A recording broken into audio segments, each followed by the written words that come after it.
You're listening to the Telltale Channel. If you like what I do and you want to see me continue to do it, don't forget to check out my Patreon. And take a look at my other YouTube channels too. You can find some ad-free, uncensored, complete versions of my videos on my website, owenmorgan.com. And while you're there, don't forget to sign up for my email list to get early access to everything I release. All links are in the description. In this podcast, we're going to talk about the entire Steven Crowder saga from beginning to end. Apparently, he's getting divorced and he's in a battle with the Daily Wire. What happened? Let's talk about it. Trump supporters at a recent rally having no connection to reality. How do these people function in society? Prophet Julie Green's false prophecies getting stranger and stranger.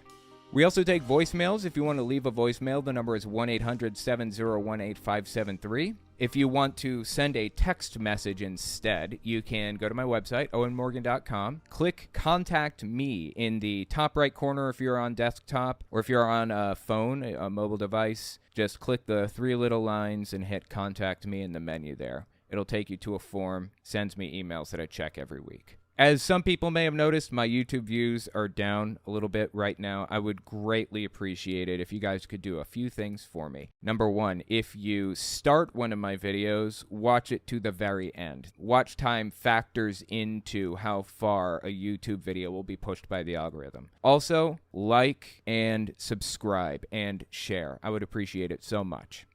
Tucker Carlson is gone because of spiritual warfare. Tucker Carlson was fired from Fox News not too long ago.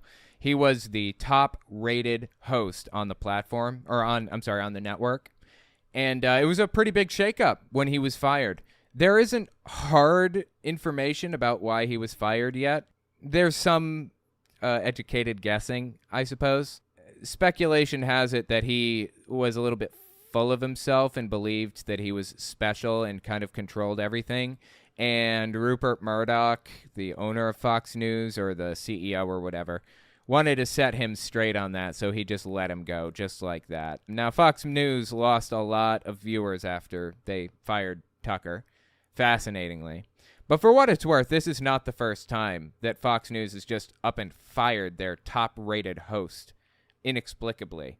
They did this exact thing to Bill O'Reilly. He was their top-rated guy for a while. Now, there are reasons for all of these. I think Bill O'Reilly had like 1 billion, sexual harassment allegations against him. They did it to Megyn Kelly, too. They just up and fired her. They just fired Glenn Beck, just like that. All these people at one time or another were Fox News' top-rated hosts. So it's a pretty big shakeup, and MAGA world is kind of melting down over it, and I am absolutely here for it. So this is Shane Vaughn, if you're unfamiliar. He is a Trump pastor. He kind of treats Trump as a messiah. In fact, he calls Trump a messiah. I have a whole video about it on my main channel. If you want to just search for Shane Vaughn Messiah, and you should find it up there. But listen to what Shane Vaughn said about Tucker being fired here. Late April 2023. Tucker Carlson is gone because of spiritual warfare. I want you to listen closely to me. I'm down. Lay it on me, bud. There is something much bigger than the elites. There's something much bigger than Charles Schwab, George Soros, or Rupert Murdoch. Okay. So these are, I guess, the people he considers to be like the deep state, right? The evil puppet masters pulling strings behind the scene. Did he say bigger than George Soros? Wow. They must be really big if they're bigger than George Soros in his mind. Soros is like the ultimate boogeyman to them. Soros or Rupert Murdoch. There is something that is working for the destruction of America. It works in the background. You don't see it. You like to call it the cabal. All the podcasters love to talk to you about the cabal. I thought the cabal was George Soros and whoever else. Am I missing something? Okay, well, that's really interesting he mentions that. FYI, he's a QAnoner also, and I'll prove that in a second. They love to talk around about BlackRock, and that's fine, and it's all true. No, it isn't.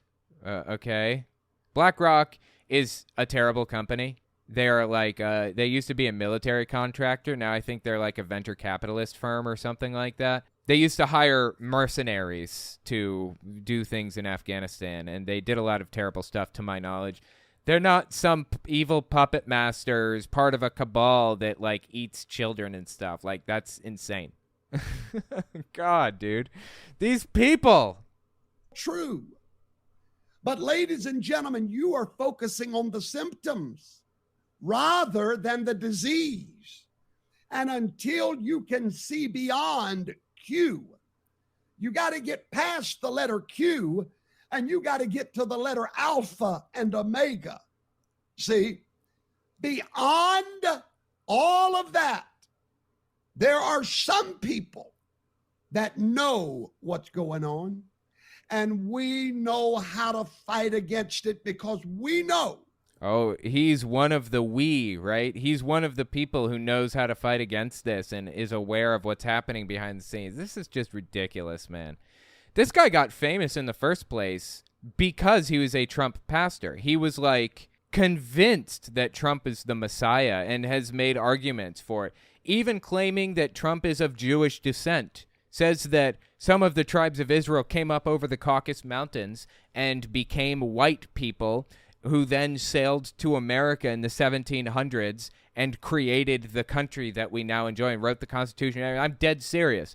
He thinks the founders of the country were Jewish, and Donald Trump is a descendant of those Jewish founding fathers and is the new Messiah. Really, I'm not joking. If you want to see a video all about this guy's beliefs and how they like connect back to Trump being the Messiah and everything, just click the link in the description. I'll leave one. It's Trump is the new Messiah or something like that is the title of it. But yeah, I'll leave a link for it. A quick reminder, though, try to watch my videos from beginning to end if possible. That is how the algorithm gauges if a video is worth watching or how far they should push it. If you're a regular viewer or whatever, please watch my videos from beginning to end. Like, don't turn it off in the middle. If you're going to watch the one about Shane Vaughn, then turn it on after this video is over. Anyways, this guy believes Trump to be the Messiah is the point. So keep listening here. You got to get past the letter Q, and you got to get to the letter alpha and omega. See, beyond all of that, there are some people that know what's going on. Him included, right? And we know how to fight against it because we know that Tucker Carlson was a victim of demonic power. A victim of demonic power. Fascinating. So I guess like he's kind of claiming to be like more knowledgeable than Q, right? Be more involved in the political machinations than even Q was as the QAnon believer that he essentially is. Again, I'll prove that in a minute. And these demons are bringing America under attack. These demons are bringing America under attack. Absolutely fascinating, dude.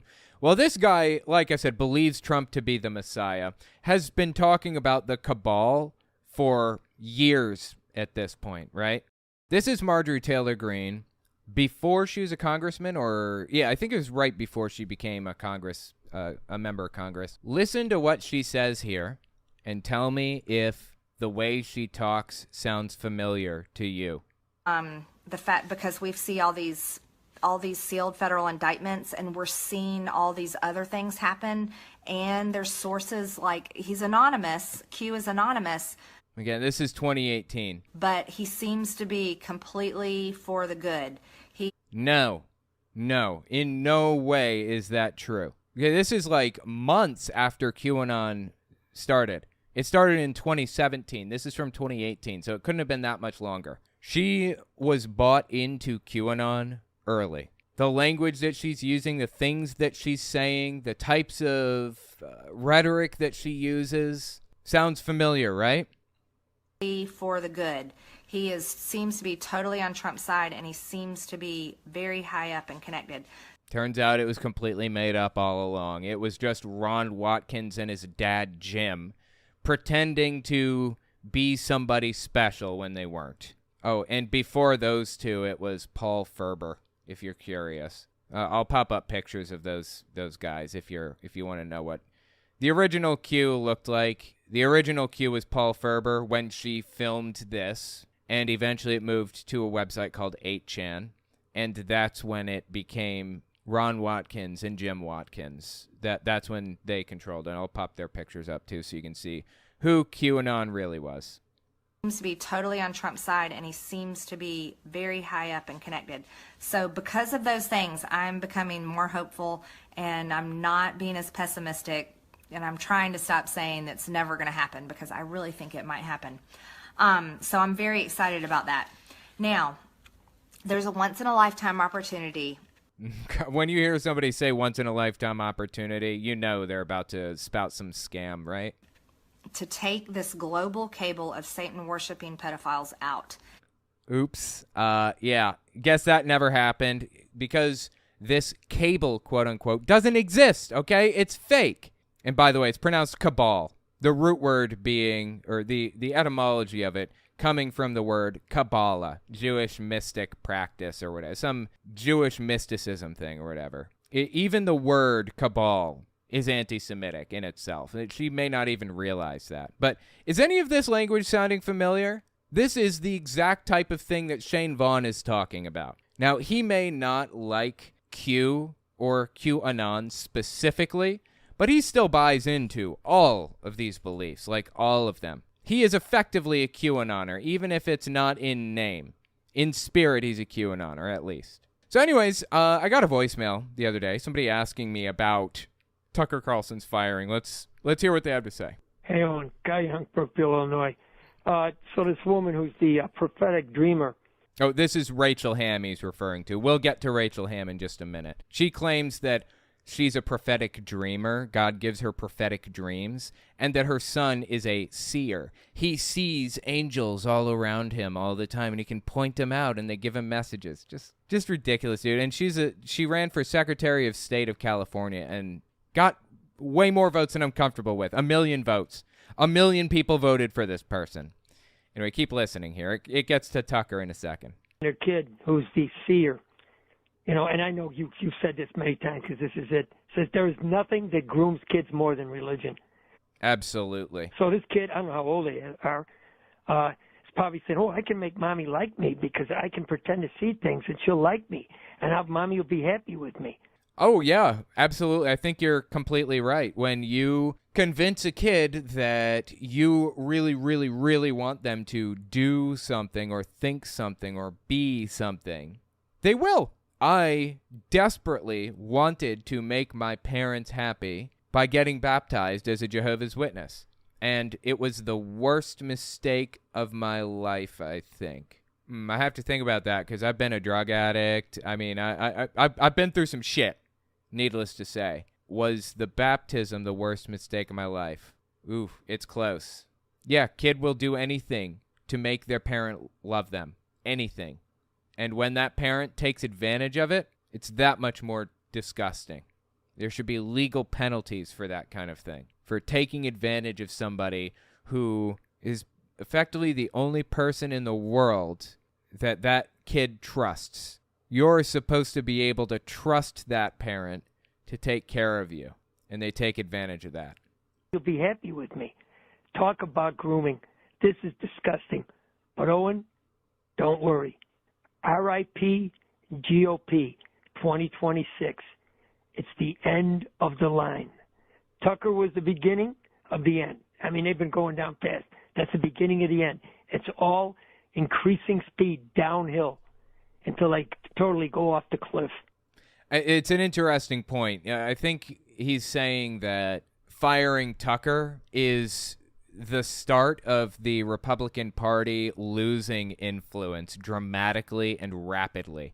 And I think that he's right. I talked about this in another video recently. I think it was on my main channel. Might have released... yeah, I'm not sure when it released. It'll be different depending on when people are watching this, but it released on my main channel not too long ago. And the crux of my argument here is that there are a lot of very powerful Republican religious extremists, like fundamentalists, in the judicial system, in the political system generally, pulling strings and doing everything they can to get more fundamentalists, crusaders, and extremists into our political system. But in my opinion, I think that the real extreme crusaders, like Clarence Thomas and Alito and the other justices on the Supreme Court, people like that with that personality,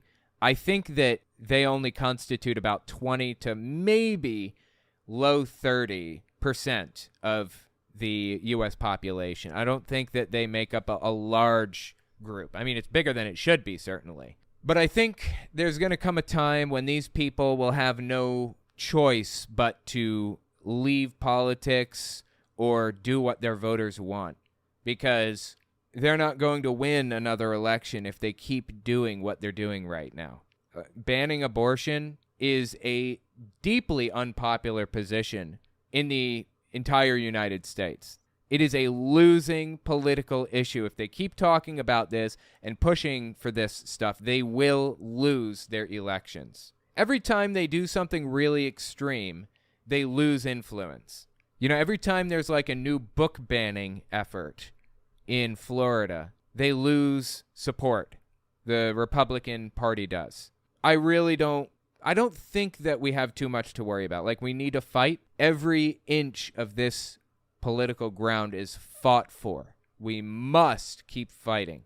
But I think they're losing. I don't think people are very happy with what they've done to the judicial system in the U.S. or to the political system at all. So that's a bit of good news. And Tucker being fired for what he has said and done or whatever is a step in the right direction.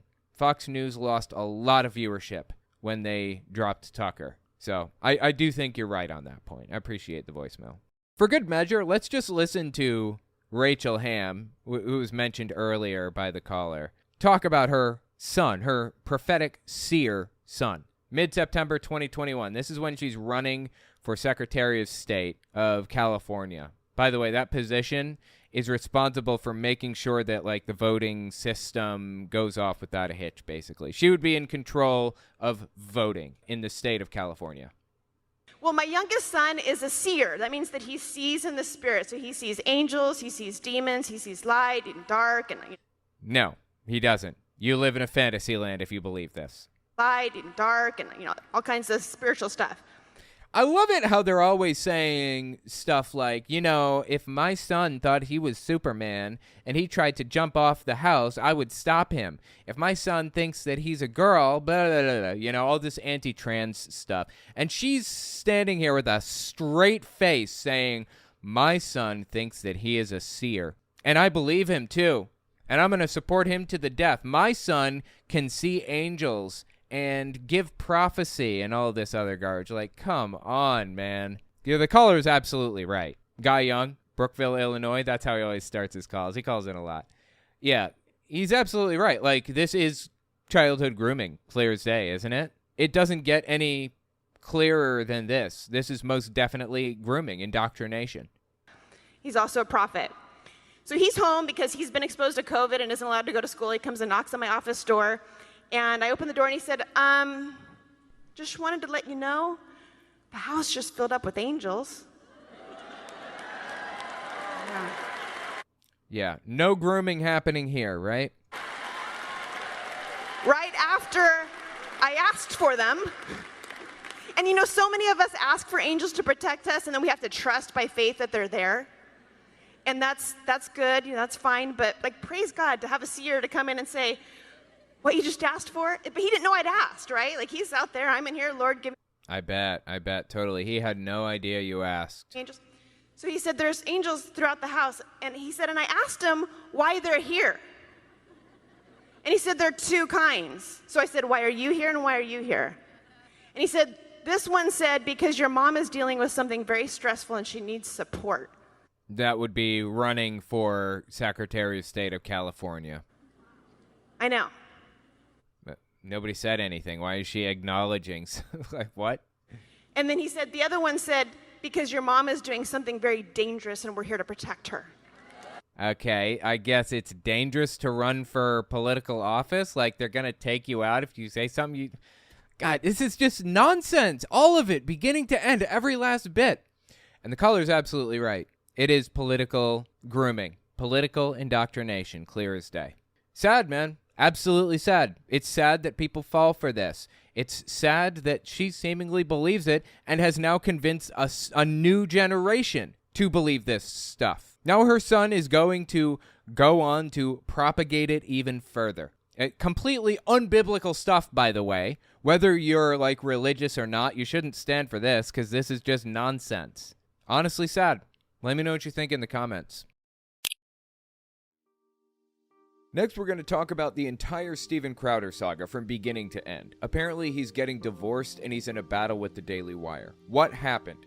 We'll be right back. Don't forget to check out my Patreon and check out my website and email list for early access to uncensored, ad-free, complete videos. All links are in the description. You give up so easily? I just said the only way out of this is discipline and respect. You said, then we're at an impasse. Steven, no, we are at an impasse, okay? I love you, but Steven, your niece is sick. Your niece Watch it. is sick. Watch it. This is Steven Crowder talking to his wife in a video that leaked not too long ago, and is the premise for the claim that he has been abusive to his wife. Now, we're going to talk about the entire drama beginning to end, including this video and a new one that came out not too long ago. And I'm going to try to explain how all of this played out and why I agree with the conclusion that a lot of people have come to, that he is absolutely terrible, that he's an absolutely terrible person. So let's start from the beginning. What is his beef with the Daily Wire? What happened? What is the deal here? Quick cutaway. We'll get back to it in a second. Just quick reminder. The YouTube algorithm operates off of a few factors. It pushes a video further if you watch it to the very end, if you like the video, and if you subscribe. If possible, I would appreciate it if you guys watched my videos to the very end at least. If you start one, make it to the end. All right, sorry for the interjection. Let's continue. In October 2022, Steven Crowder received an offer, or a term sheet is what it's called, from the Daily Wire, Ben Shapiro's network or whatever, right? They offered him a term sheet to become one of their influencers, one of their talent, if you will, for $50 million. They offered him $50 million to become one of their hosts, the same way that like Matt Walsh is a Daily Wire host, or Candace Owens, or whoever else, right? That is a lot of money. There was complete silence. Like, no, we didn't even know about the term sheet at the time. A little bit of time passes. January rolls around, and Steven Crowder comes out with this video criticizing somebody. He didn't name the company, but he says this somebody out there, this corporation offered him a bunch of money to be their host or whatever, to be one of the hosts on their network, because he's just leaving The Blaze, which is Glenn Beck's network. So the Daily Wire offered him this term sheet as he's exiting The Blaze, and he kind of lost his mind and started accusing them of taking advantage of him and everything else. Ben Shapiro is going to explain it pretty succinctly here. Just give it a listen. Listen to what Ben Shapiro has to say about it. This is January 20th, 2023. This is Ben Shapiro's response to accusations that they were assisting big tech at the Daily Wire. We offered Steven a term sheet, a non-binding term sheet. A non-binding term sheet is exactly what it sounds like. It is a list of terms for a proposed negotiation for a contract. And the negotiation happens, then you come to a final contract. That is what Right. When you receive a term sheet from somebody, you call them up and you talk through it and you scratch things out and you add things like, okay, I don't want 50 million. I want 75 million, but I'm willing to, let you do the recording and the editing and the this and that and whatever. You kind of work through the agreement. The term sheet is just a starting offer, basically. non-binding term sheet is. His agent had solicited us to make him an offer. This is when he was in his closing days with the Blaze. And so we sent him over a non-binding term sheet for $50 million over the course of 4 years. Oh my God, that's something that I'm sorry. That's something that I missed last time I listened to this. He says his agent solicited him. That means Steven Crowder requested the term sheet, if Ben Shapiro is to be believed here. Steven Crowder requested the term sheet from the Daily Wire because he wanted to be one of their hosts since he's leaving the Blaze Glenn Beck's network. That's fascinating. He was in his closing days with the Blaze. And so we sent him over a non-binding term sheet for $50 million over the course of 4 years with an additional 2-year option at $25 million. That is, as it sounds like, a lot of money. But we thought that Steven is worth it because Steven is, again, an incredibly talented guy with a very, very large following. And if you want to hear the actual terms of the term sheet, all you have to do is go to the description on this particular video or head on over to YouTube, and you can see my business partner, Jeremy Boring, read the terms word for word.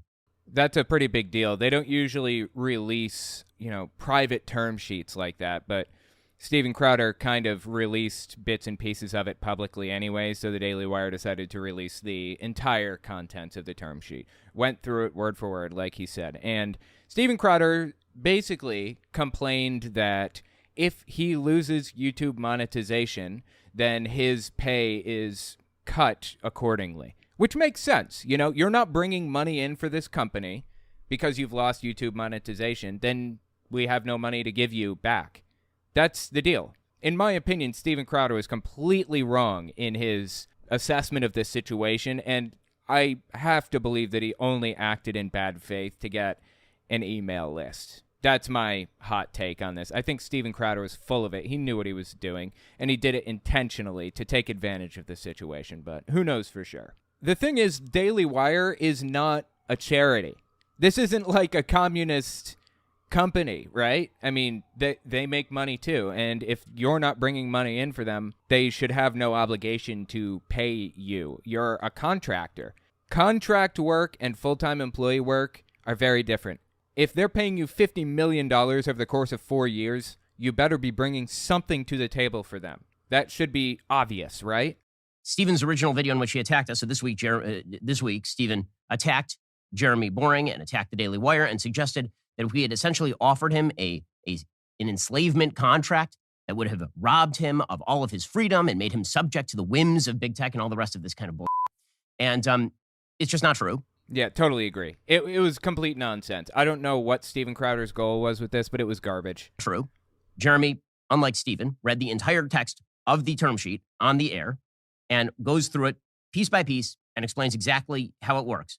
And in short, all the contract says is, we are offering you this gigantic sum of money, and if you start to lose money for the company and for yourself because you lose YouTube, for example, then we both lose money, so you lose some money. Because this is typically how contracts work. On this show, for example, if I lose advertisers and the revenue of the show goes down, then I lose revenue personally because the revenue of the show has gone down. So again, if you want the details, the legalistic details. Yeah, he's 100% correct here. Ben Shapiro is.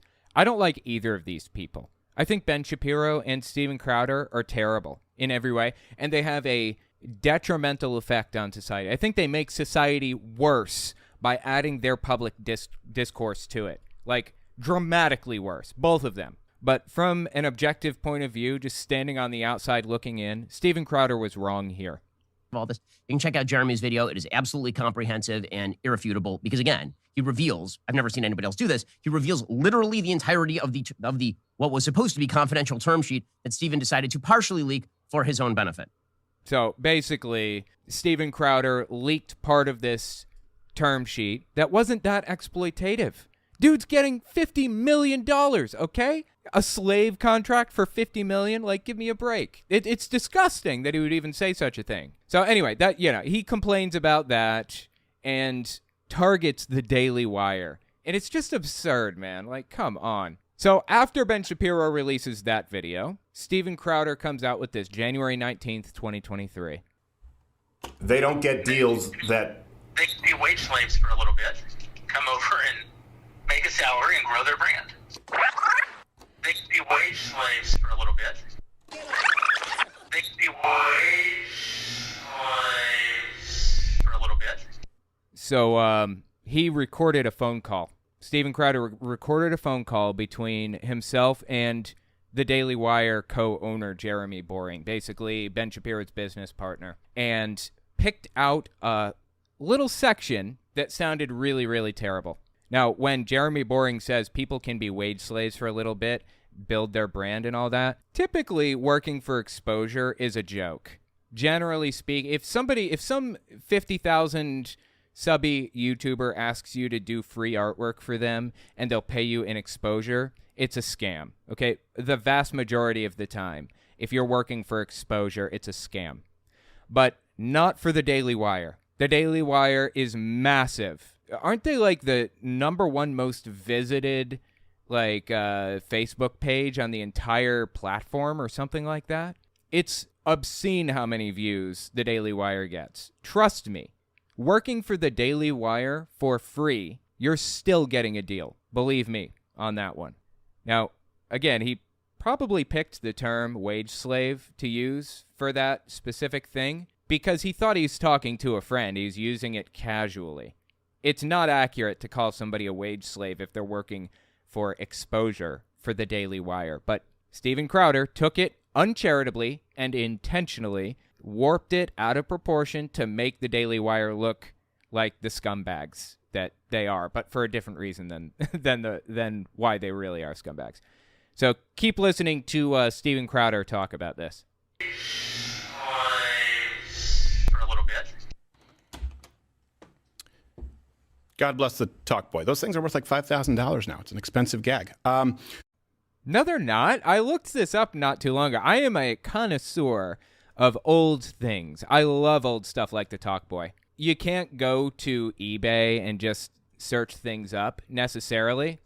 But if you go to eBay and search up talk boy and then select sold items at the very bottom, just select that one and see how much they're selling for. Vintage Home Alone 2 talk boy tape player recorder box, not working. $56, not working. Let's see. Here's one, $43. Deluxe Talkboy cassette tape, Home Alone 2 cassette recorder. So the last one was an auction. It sold for $43 at auction. Here's one that sold for this one was listed for $250 and sold for $250, not an auction. Probably not worth that much. Here's one that sold for $35. I mean, it's kind of hit or miss. People list them for different prices. That's why you have to check last sold, instead of looking for what people are charging for them. But they're like $200 maximum, probably closer to $50. So, yeah, that's just nonsense. $5,000? Does he have any concept of money and what it is and how much a certain amount can buy? You know what? I'd be willing to bet, like, one of his producers, somebody kind of took advantage of him there. Yeah, Talkboy's like $5,000 now. I'm going to need $5,000. Just going to pull it out of the bank account. $1 now. It's an expensive gag.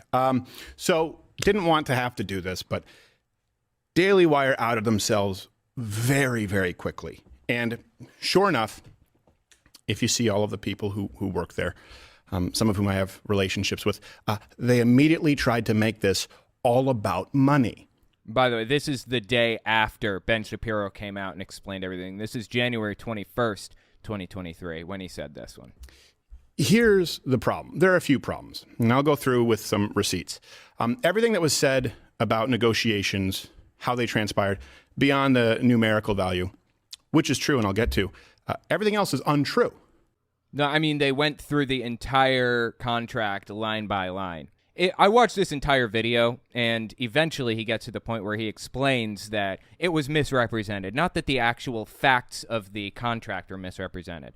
He accepts that the contract that they went through on the Daily Wire website was accurate. He just doesn't like how they presented the information is all. So anyways, after all of that, January 24th, 3 days after that, Candace Owens comes out, and she says this on her program. Remember, Candace Owens is a Daily Wire host. Steven has a lot going on, I guess is the best way to say it. He has a lot going on, and that should be clear because people don't do stuff like this if there's not a lot going on in their lives. I would like to implore my audience and everybody that isn't paying attention to this situation not to condemn him, but to pray for him. Sometimes people need a prayer. Sometimes people need a scripture. You know, Stephen purports to be a Christian. I am unsure at this moment if it is my place to say more than that. You know, maybe if I feel in further defense, some things should be said, or maybe if I feel that the public has a right to understand certain circumstances. Oh boy, sounds like she's about to spill some serious tea right now, right? Oh, I love it to death, dude. I love the far-right extremist infighting. I just eat this stuff up. It's fantastic. So anyways, yeah, Candace Owens basically came out and did what I would reasonably characterize as a mild threat, right? She mildly threatened him. She said, keep coming at Daily Wire, and some information might leak eventually, right? I love this, dude. This is great. All right, April 25th, 2023. That brings us up to Steven Crowder's response, because months go by. He said nothing about the situation, right? Didn't respond to anything, nothing. It's just radio silence. And then April 25th rolls around, and he releases this in response to Candace Owens. I loved a woman so much that I married her. A woman who, despite all of this, I still love as the mother of my children. Oh boy, he's getting divorced, and he claims, as we'll see in a minute, that's what Candace Owens was talking about. That the divorce is the big secret that Candace Owens claimed to know about that nobody else was supposed to know about. Okay, interesting. There's more to the story, though. This is fascinating for a number of reasons, but one really, really good reason to follow this drama is because it gives you some insight into the way that Steven Crowder frames up arguments and propagandizes about subjects that are important to him. It seems like basic internet drama that's like unimportant, like whatever. Who cares if Steven Crowder's getting divorced, whatever else, blah, blah, blah. But it's really valuable, if for no other reason than because we now have the benefit of looking in from the outside from a non-politically charged situation and seeing how he frames things up and argues points and how he fights generally. This is a good opportunity for everybody, not just people to the left of hunting the homeless for sport, but anybody, to see how Steven Crowder handles arguments and propaganda and political points. That's why I really want to talk about this. And she wanted something else for her life. That's not my choice. She simply wanted out, and the law says that that's how it works. Now, of course... Okay, is he saying that women shouldn't be allowed to get divorced if they don't want to? And the law says that that's how it works. Now, of course, look, I get it. There are multiple sides to every story, but one thing that is undeniable in this case is that it's no one's fault but my own in that I picked wrong, and that's certainly not the fault of my children. Okay, why are the children coming into the equation? I don't understand. Like, he's very clearly just using his kids as a shield from further criticism, right? If you continue coming after me, Candace Owens, then you're going to hurt my children. Do you really want to hurt my children? How are his kids going to suffer from this? Like, first of all, and second, Steven Crowder brought all of this on himself. Every last bit of this is his doing, okay? I don't even know what he's talking about right now. Like, this is nonsense. So anyways, it's his fault, right? Okay. And I will say that what's in the best interest of my children is not internet drama, speculation, certainly not blatant or veiled shakedowns or dragging their father or mother, and I can't be clear on that enough, or their mother through the mud. So basically, I get the impression that he's trying to kill the drama, and he's using his children as a human shield in the process, right? This next one is really important. This is where he makes some very specific claims that were immediately disproven. I have been living with a proverbial boot on my neck for going on years now. Since 2021, I've been living through what has increasingly been a horrendous divorce. Now, let me say on the outset, to be clear, there is no infidelity, any kind of physical abuse at all on either side. No physical abuse on either side. Interesting. Okay. And no, this was not my choice. My then wife decided that she didn't want to be married anymore. And in the state of Texas, that is completely permitted. Wow. The gall of Texas to permit a woman to make a choice for herself, huh? Absolutely absurd on every level. Like, these people are obsessed with controlling everybody around them, with controlling women and the choices that they make for their own bodies or for themselves. This dude is effectively saying right now he doesn't believe that women should be allowed to divorce somebody and without the man's permission. The man should decide, evidently. This is nuts. How did we get here? Seriously, in the 70s, women weren't allowed to have credit cards. They weren't allowed to rent a home of their own or buy a house or get a loan or anything at all. And it's almost like they're trying to bring us back to that time. Like they're doing everything they can to decrease and roll back women's rights as far back as humanly possible. It's nuts, dude. It's been the most heartbreaking experience of my life, what I consider to be my deepest personal failure. And just so you know, my opinions on parenting and families have not changed. I've always believed that children need a mom and a dad, that divorce is horrible. And I still believe that children need a mom and a dad and that divorce is horrible. But in today's legal system, my beliefs don't matter. God, see how he frames this? This is like, he's framing it as though he's being persecuted, right? In today's legal system, my beliefs don't matter. What he's trying to do is prevent somebody from exercising their own rights to live their own life, right? He's trying to prevent his wife from being allowed to leave him, from being allowed to divorce him. Now, in the United States, we live under a concept that goes like this. Your right to swing your fist ends at the tip of my nose. You can swing it anywhere you want, except for right here. Because that would no longer be you exercising your rights.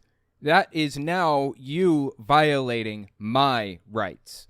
Let's take the analogy one step further. Imagine you are sitting in your apartment building, right? And you're allergic to cigarette smoke. It makes you break out in hives, maybe sends you into anaphylactic shock, could kill you possibly. I mean, let's take this all the way. Unlikely. I don't even know if that's possible. Just bear with me for the sake of argument, okay? And what do you smell coming through the walls from your neighbor's front door but cigarette smoke?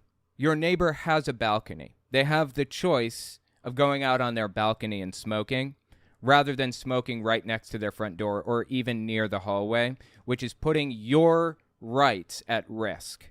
That is your neighbor swinging their fist, which is perfectly fine. It's in their apartment. But now their fist is extending out into your apartment, right? They're exercising their rights to smoke a cigarette in their house, but it is now interfering with you. So their right to smoke a cigarette in their house has to be stifled at least a little bit to protect the rights of the people around them. That's how the concept works. So Steven Crowder says his beliefs are not respected in today's legal system. And what are his beliefs? That he should be allowed to control somebody and violate their rights. I was swinging my fist at this guy's face, and the law says I can't, and that's violating my rights because I'm allowed to swing my fist whenever I want and wherever I want. That's not true. There are limitations on things for other people's good, to protect everybody's rights. Women have the right to make decisions for themselves.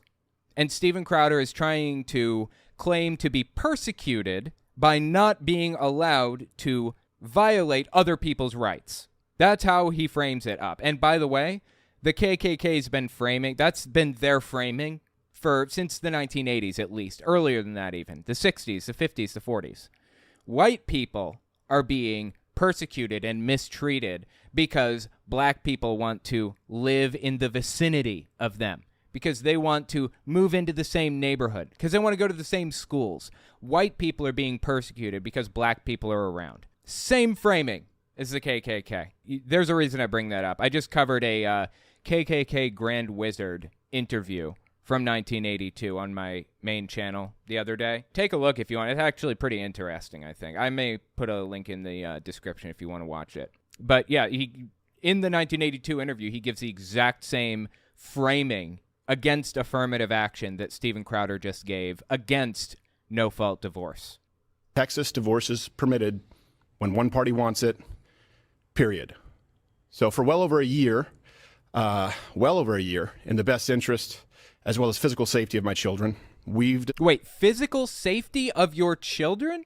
I'm sorry, wait a minute. How are your children in danger? I don't understand. Are you protecting your address from being leaked to the public? I get that. 100%. Yeah, that would be putting your children's lives at risk. Absolutely. That's a good reason to protect the safety of your children. Not you starting internet drama with the Daily Wire and then hiding behind your children and claiming if somebody hits back at you that they're putting your children at risk. No, that's nonsense. Come on. As well as physical safety of my children. We've decided to keep this issue private and to resolve it privately with the appropriate attorneys. That's probably an okay idea, but being as obsessed with family values as this guy purports to be, it was probably a better idea to just come out on Twitter and say, I'm going through a divorce. It's not my choice. I still believe in these values, and then move on with your life. It seems to me that probably would have been the better idea, but okay. And to resolve it privately with the appropriate attorneys, what have you, legal jargon. And all this, one thing I want to be really clear about is certain. True north here is that my children are blameless. Okay. Did anybody blame your children? They're like, I think they were born August 2021. And the reason I know that is because I was adding dates into my files earlier to kind of track down exact timestamps and stuff like that in preparation for this. I think they were born August 2021. So what, a year and a half? Did anybody blame a 1-year-old for any of this? He's very obviously just using his kids as a shield, right? Children are blameless, completely without fault, and so we decided to resolve these issues privately, as it's in their best interests, both emotionally and physically. Then why are you bringing it up? Seriously, it can't be because Candace Owens, called you out. It was months ago. Keep your mouth shut and move on with your life. First of all, and second, how are your children in danger? He said they're in physical danger if this comes out. Okay, well, he just talked about it. So are they in more danger now than they were like a week ago or whatever? In what way are they in physical danger now that it's out in the open? They're like a year old twins. So now he goes on to address the Candace Owens thing. This is his response to Candace Owens, quote unquote, threatening him. And to be fair, it does feel like she was kind of, hinting at that a little bit. Some, not all, but some of them in positions of power, influence, leverage, knew of this. Knew of the divorce. They also knew that the safety of my children included keeping it private. So if you're familiar... Wait, I'm sorry. Hang on. Let's one more time. That the safety of my children included keeping it private. So how? How are your children in more danger now that you have announced this to the world? Candace Owens didn't say anything to anybody. She said, if you continue fighting the Daily Wire, then I will reveal this or that or whatever to the world. She didn't even specify. How are your children in danger more now that you release the information to the world? It's just absurd on every level. He's just using his kids as a shield here, right? Private. So if you're familiar with the idea of extortion, then you know the feeling well. Now, some of these... Yeah, it's fair. I'm comfortable saying that Candace Owens was definitely kind of hinting at that, right? Threats were so thinly veiled that I'm frankly surprised you didn't all guess immediately. Yeah, it's fair to call it that. For what it's worth, Steven Crowder actually had an elective surgery because he had something called, I guess it's like a sunken chest. And it's like a cosmetic thing, right? Here's where it gets interesting. People are saying that this is like pec implants. Like, I think Candace Owens claimed that these were like pec implants, like pectoral muscle implants to make his, chest look bigger, make him look more muscly or whatever. But actually, that's not necessarily the case. I have a sunken chest. Now, the way that Steven Anderson described it doesn't really sound like what I have. It's called pectus excavatum. Here, let me show you guys. Take a look at this. I may not be able to show this on the final stream or on the final video, but take a look. If you look, there you go. if you look from the side, you can see that I basically have no sternum, right? And if I like kind of pull in a little bit, you can actually feel my heart beating right here. You can actually feel ba-bump, ba-bump, ba-bump, because there's no bone there. It's a genetic thing. Many of my family members have it, and there is a fix for it. They won't give you the fix unless you're under 27 years old, because it's really, really dangerous. Unless it's dangerous to the point that it's putting your health at risk. And mine is actually putting my health at risk. It's actually very dangerous for me to have this, because you can literally feel my heart through my skin. So yeah, it's not fantastic. I would probably qualify for the surgery, but the surgery basically involves cutting a hole in your skin on this side and on this side and running a wire through your skin and underneath like some bones right here in the chest. I mean, I understand the sternum is actually there, but it kind of dips in and then ends shorter. So you run the wire underneath the bone that's there, and you put a couple of screws on each side, and you twist it and break the bone in your chest a little bit more every day. Just break. And it takes like a month of twisting this screw and breaking your bone every day. And it's supposedly the most excruciating experience that a human being can have, fixing this. So yeah, I've never done it, but the way that I heard it described from Steven Crowder is exactly like what I have. So I'm not sure. I don't know. I would not be surprised at all to find out that the guy had pec implants and bicep implants and all that other stuff. Do you really think that this guy is like exercising every day to like get all of these muscles? I would be surprised. But that is a reasonable explanation to find out that he had a sunken chest like that. I may not believe that if I didn't have it myself. So anyway, just food for thought. Now let's talk about this video. This is a little bit triggering for some people. I feel like the word triggering is overused a lot of the time as somebody who actually has PTSD. Some content is not triggering, it's just disturbing. You know, like hearing somebody talk about women's rights or how they should be erased or something like that. That's not triggering. That's just disturbing and disgusting. This is actually triggering, possibly. So be aware. If you've dealt with anything like this, it could possibly be triggering if you haven't seen it yet. This is Steven Anderson talking to his wife, July 2021, a month before their twins were born. This is his pregnant wife right here, 8 months pregnant. Give this a listen. I drew a boundary. I drew a boundary. No, you just did it. I drew a boundary of abusive and cruel. You were not taking the car. Because if you refuse to do wifely things... You know what? I'm actually going to step back. It's really hard to understand. I try to clean the audio up, so I'm going to read it line by line if anybody is listening rather than reading the subtitles. He says, I drew a boundary. I drew a boundary. No, you just did it. I drew a boundary. No, you just did it. I drew a boundary. So what he's probably talking about here, I'm doing a little bit of speculating, take it with a grain of salt. If you go to couples counseling, I've never been to couples counseling, but I went to school for psychology for substance abuse counseling, and I learned a lot of techniques that are, you know, that span across different forms of psychology. If you go to couples counseling and you two are not getting along and there's something that's really bothering the other about how they're doing things or going about their lives or whatever, the counselor may tell them to say, I'm drawing a boundary. This is what I need from you. If we're going to stay together, if this is going to continue to work, I'm going to draw this boundary. Please don't cross the boundary. And it looks as though what he's saying here is he doesn't like to be called abusive. And that's what she just said to him, that he's being abusive and cruel. So he says, I drew a boundary. Please don't do that anymore.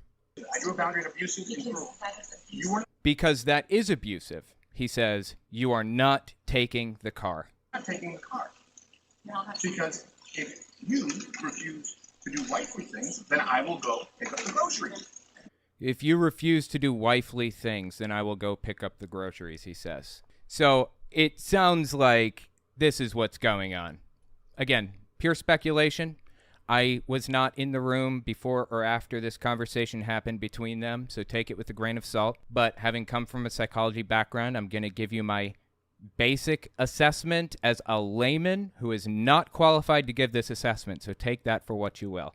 It seems like they probably went to couples counseling, and she demanded that he treat her with some level of respect, and he demanded that she do quote-unquote wifely things, right? And those wifely things are grocery shopping, walking the dog, giving the dog medicine, which is what they're fighting over right now. He wants her to give the dog medicine, apparently, at this moment.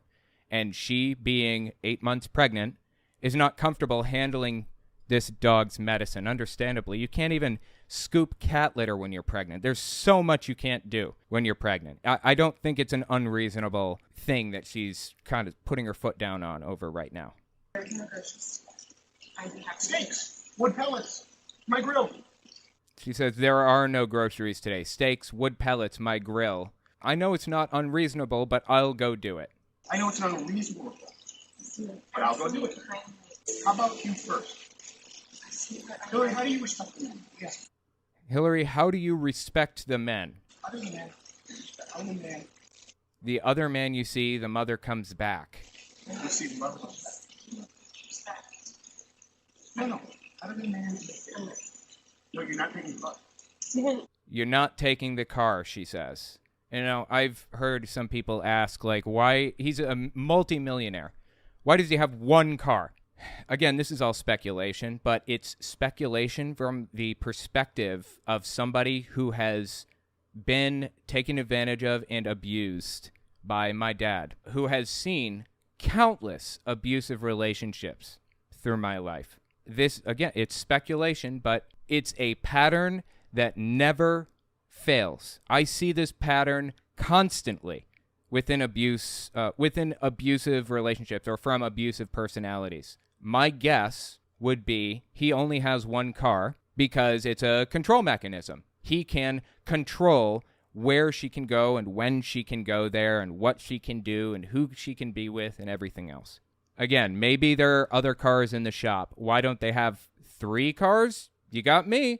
I know families that make $100,000 a year and they have 3 cars. He makes $10 million a year, maybe. I don't know. He's worth at least $10 million, I would be willing to bet.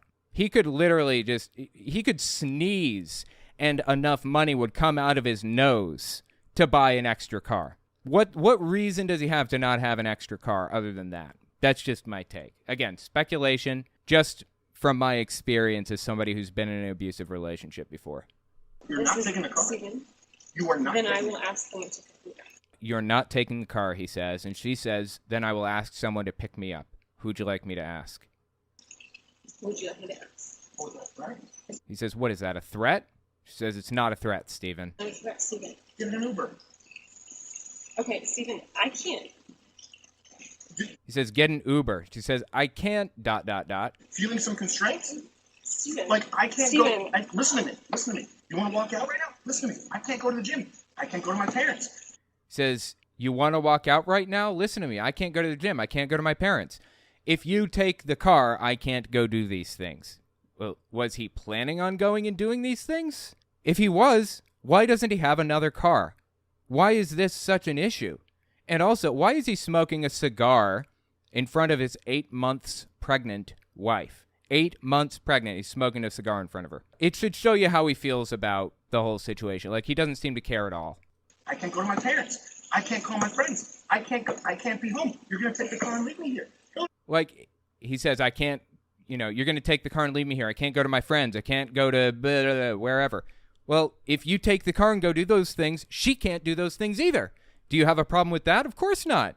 His problem is with what he is capable of doing, not with what she's capable of doing, because he doesn't view them as equals. Again, like, a lot of this is speculation, just winging it based off of a minute worth of footage that I saw, like a little window into their lives. But I have been in or adjacent to so many abusive relationships in my life.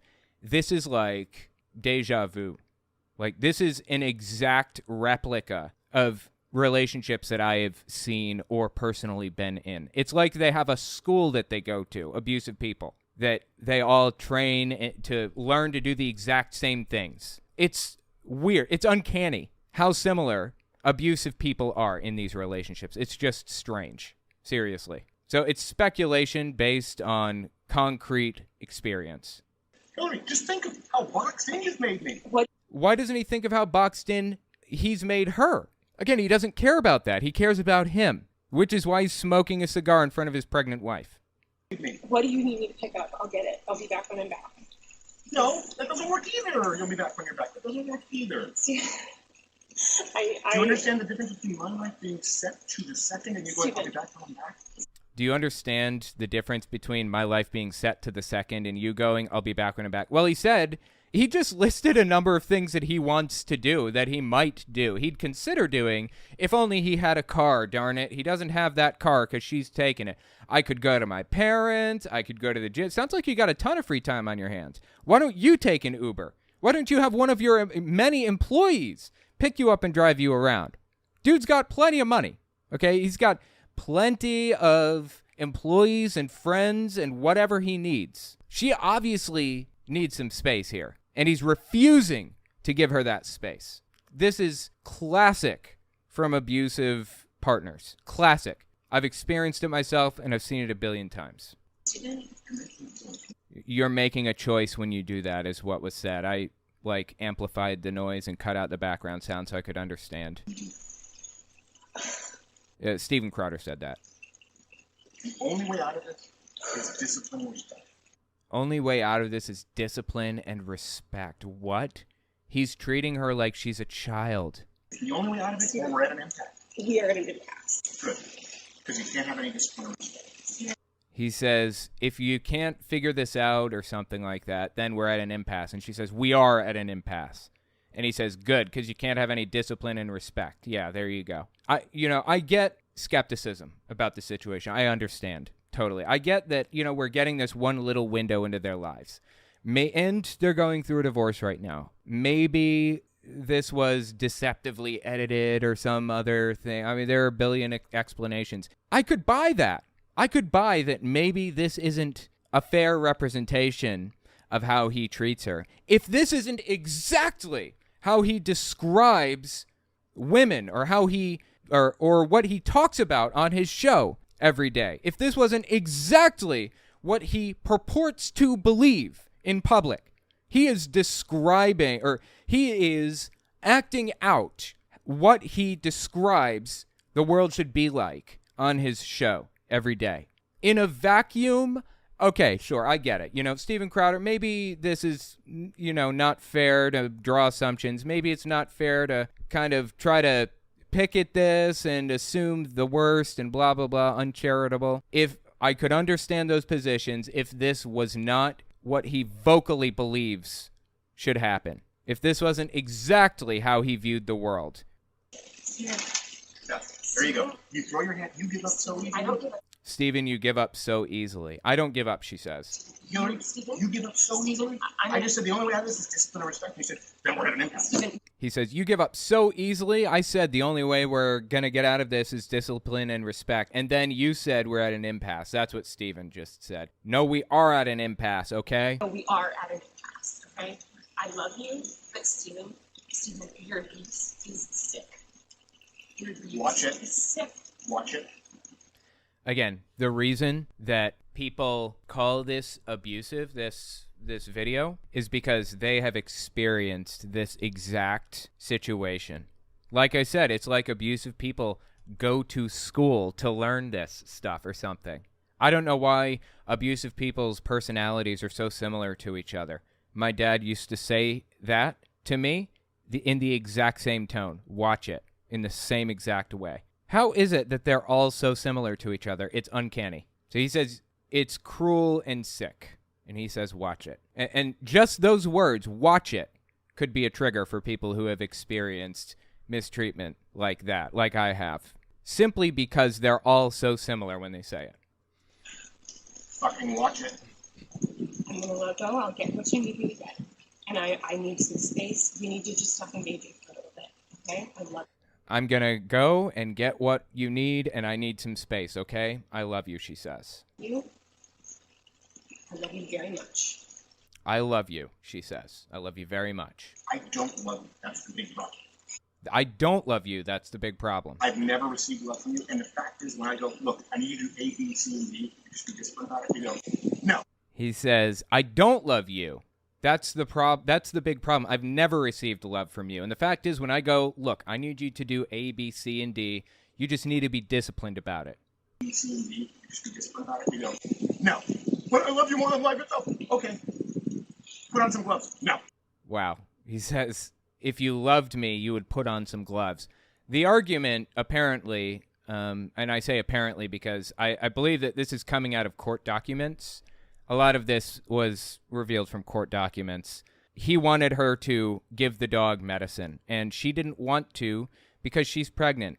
And pregnant women are barred from handling a lot of stuff. You would be surprised, honestly. You can't even shovel cat litter if you're pregnant because it could have an adverse effect on the pregnancy, really. It's so important to be careful when you're pregnant. And he wants her to put on gloves and handle this medicine anyways. But as he sits there smoking a cigar in front of his pregnant wife, instead of him just giving the medicine to the dog himself, he is being abusive to her and ordering her to put gloves on and do it herself. No. But I love you more than life itself. That's not fair. That's not fair, and it's disingenuous. But just put on some gloves. No, but I love you more than life itself. So he's saying she doesn't love him unless she does exactly what he tells her to and is disciplined and shows him respect. That is psychotic. I'm sorry. That is straight up psychotic. And he probably doesn't even realize how absolutely psychotic this is. And let me give you a little tip here.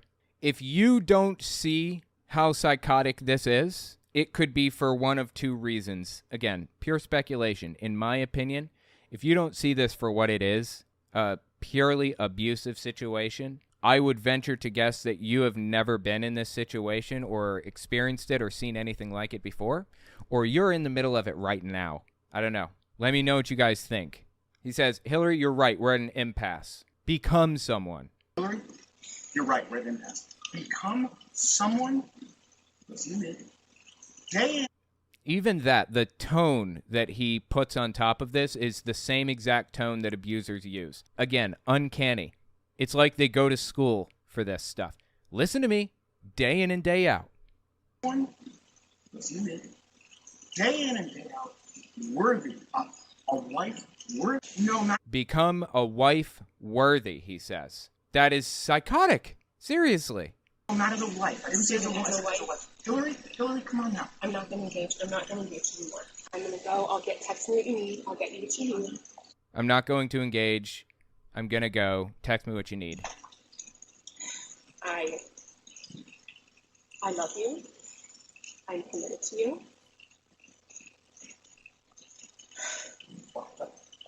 Are you committed enough to do those things? He says, put on some gloves. Are you committed enough to do those things? He sits forward. Interesting. So, I mean, this is all speculation, and speculation is dangerous.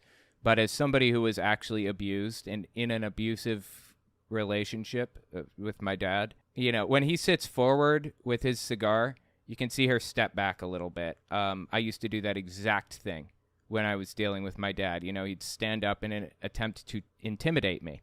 Even what Steven is doing here, he's sitting here relaxed and he changes his body language and sits forward. It's an intimidation, maybe not even intentional. I don't know. But it is intimidating. He sits forward and she shifts because she's concerned. My wife would never shift if I sat forward like that, ever. Because I've never done anything like this before, ever. Again, speculation. It just seems to me blatantly obvious that he is abusive to his wife, right? He's living his values, and his values include this kind of treatment. To push back against this kind of treatment is hard. I've been there and I've done it, and it's not easy. It's scary and dangerous, and you don't even know if they'll be your last words or not. Seriously. So let's step back and watch him sit forward again as he blows out cigar smoke in front of his 8 months pregnant wife. Put on some gloves. Are you committed enough to do those things? I'm not. Put on some gloves. You committed enough to do those things? I'm not gonna. Are you committed enough to do those things? You're not committed to anything. You're not committed to anything. You just said I love you. I'm committed to it. Walk. You're not committed to anything. You just said, I love you and I'm committed to it. Walk the dogs and put on some gloves. Dogs, put on some gloves. Walk the dogs, put on some gloves. Are you committed enough to do those things? Are you committed enough to do those things? So he sat forward, she shifted, and then she walked inside to escape the situation. Seems clear as day that she lives in fear of being abused. Again, speculation, take it for what you will. It seems plain as day to somebody who has been in this exact situation. Are you committed enough to do those things? He follows her inside, and then she walks back out, trying to escape the situation even further. Why did she go inside? It wasn't to get something, it wasn't to do something. She's trying to escape the situation, and when he followed her in, she walked back out. Are you committed enough to do those things? I'm gonna just walk the dogs, put on some gloves. Are you committed enough to get the Walk the dogs, put on the gloves. Are you committed enough to get the medication? medication? The dogs. Don't you take Betty?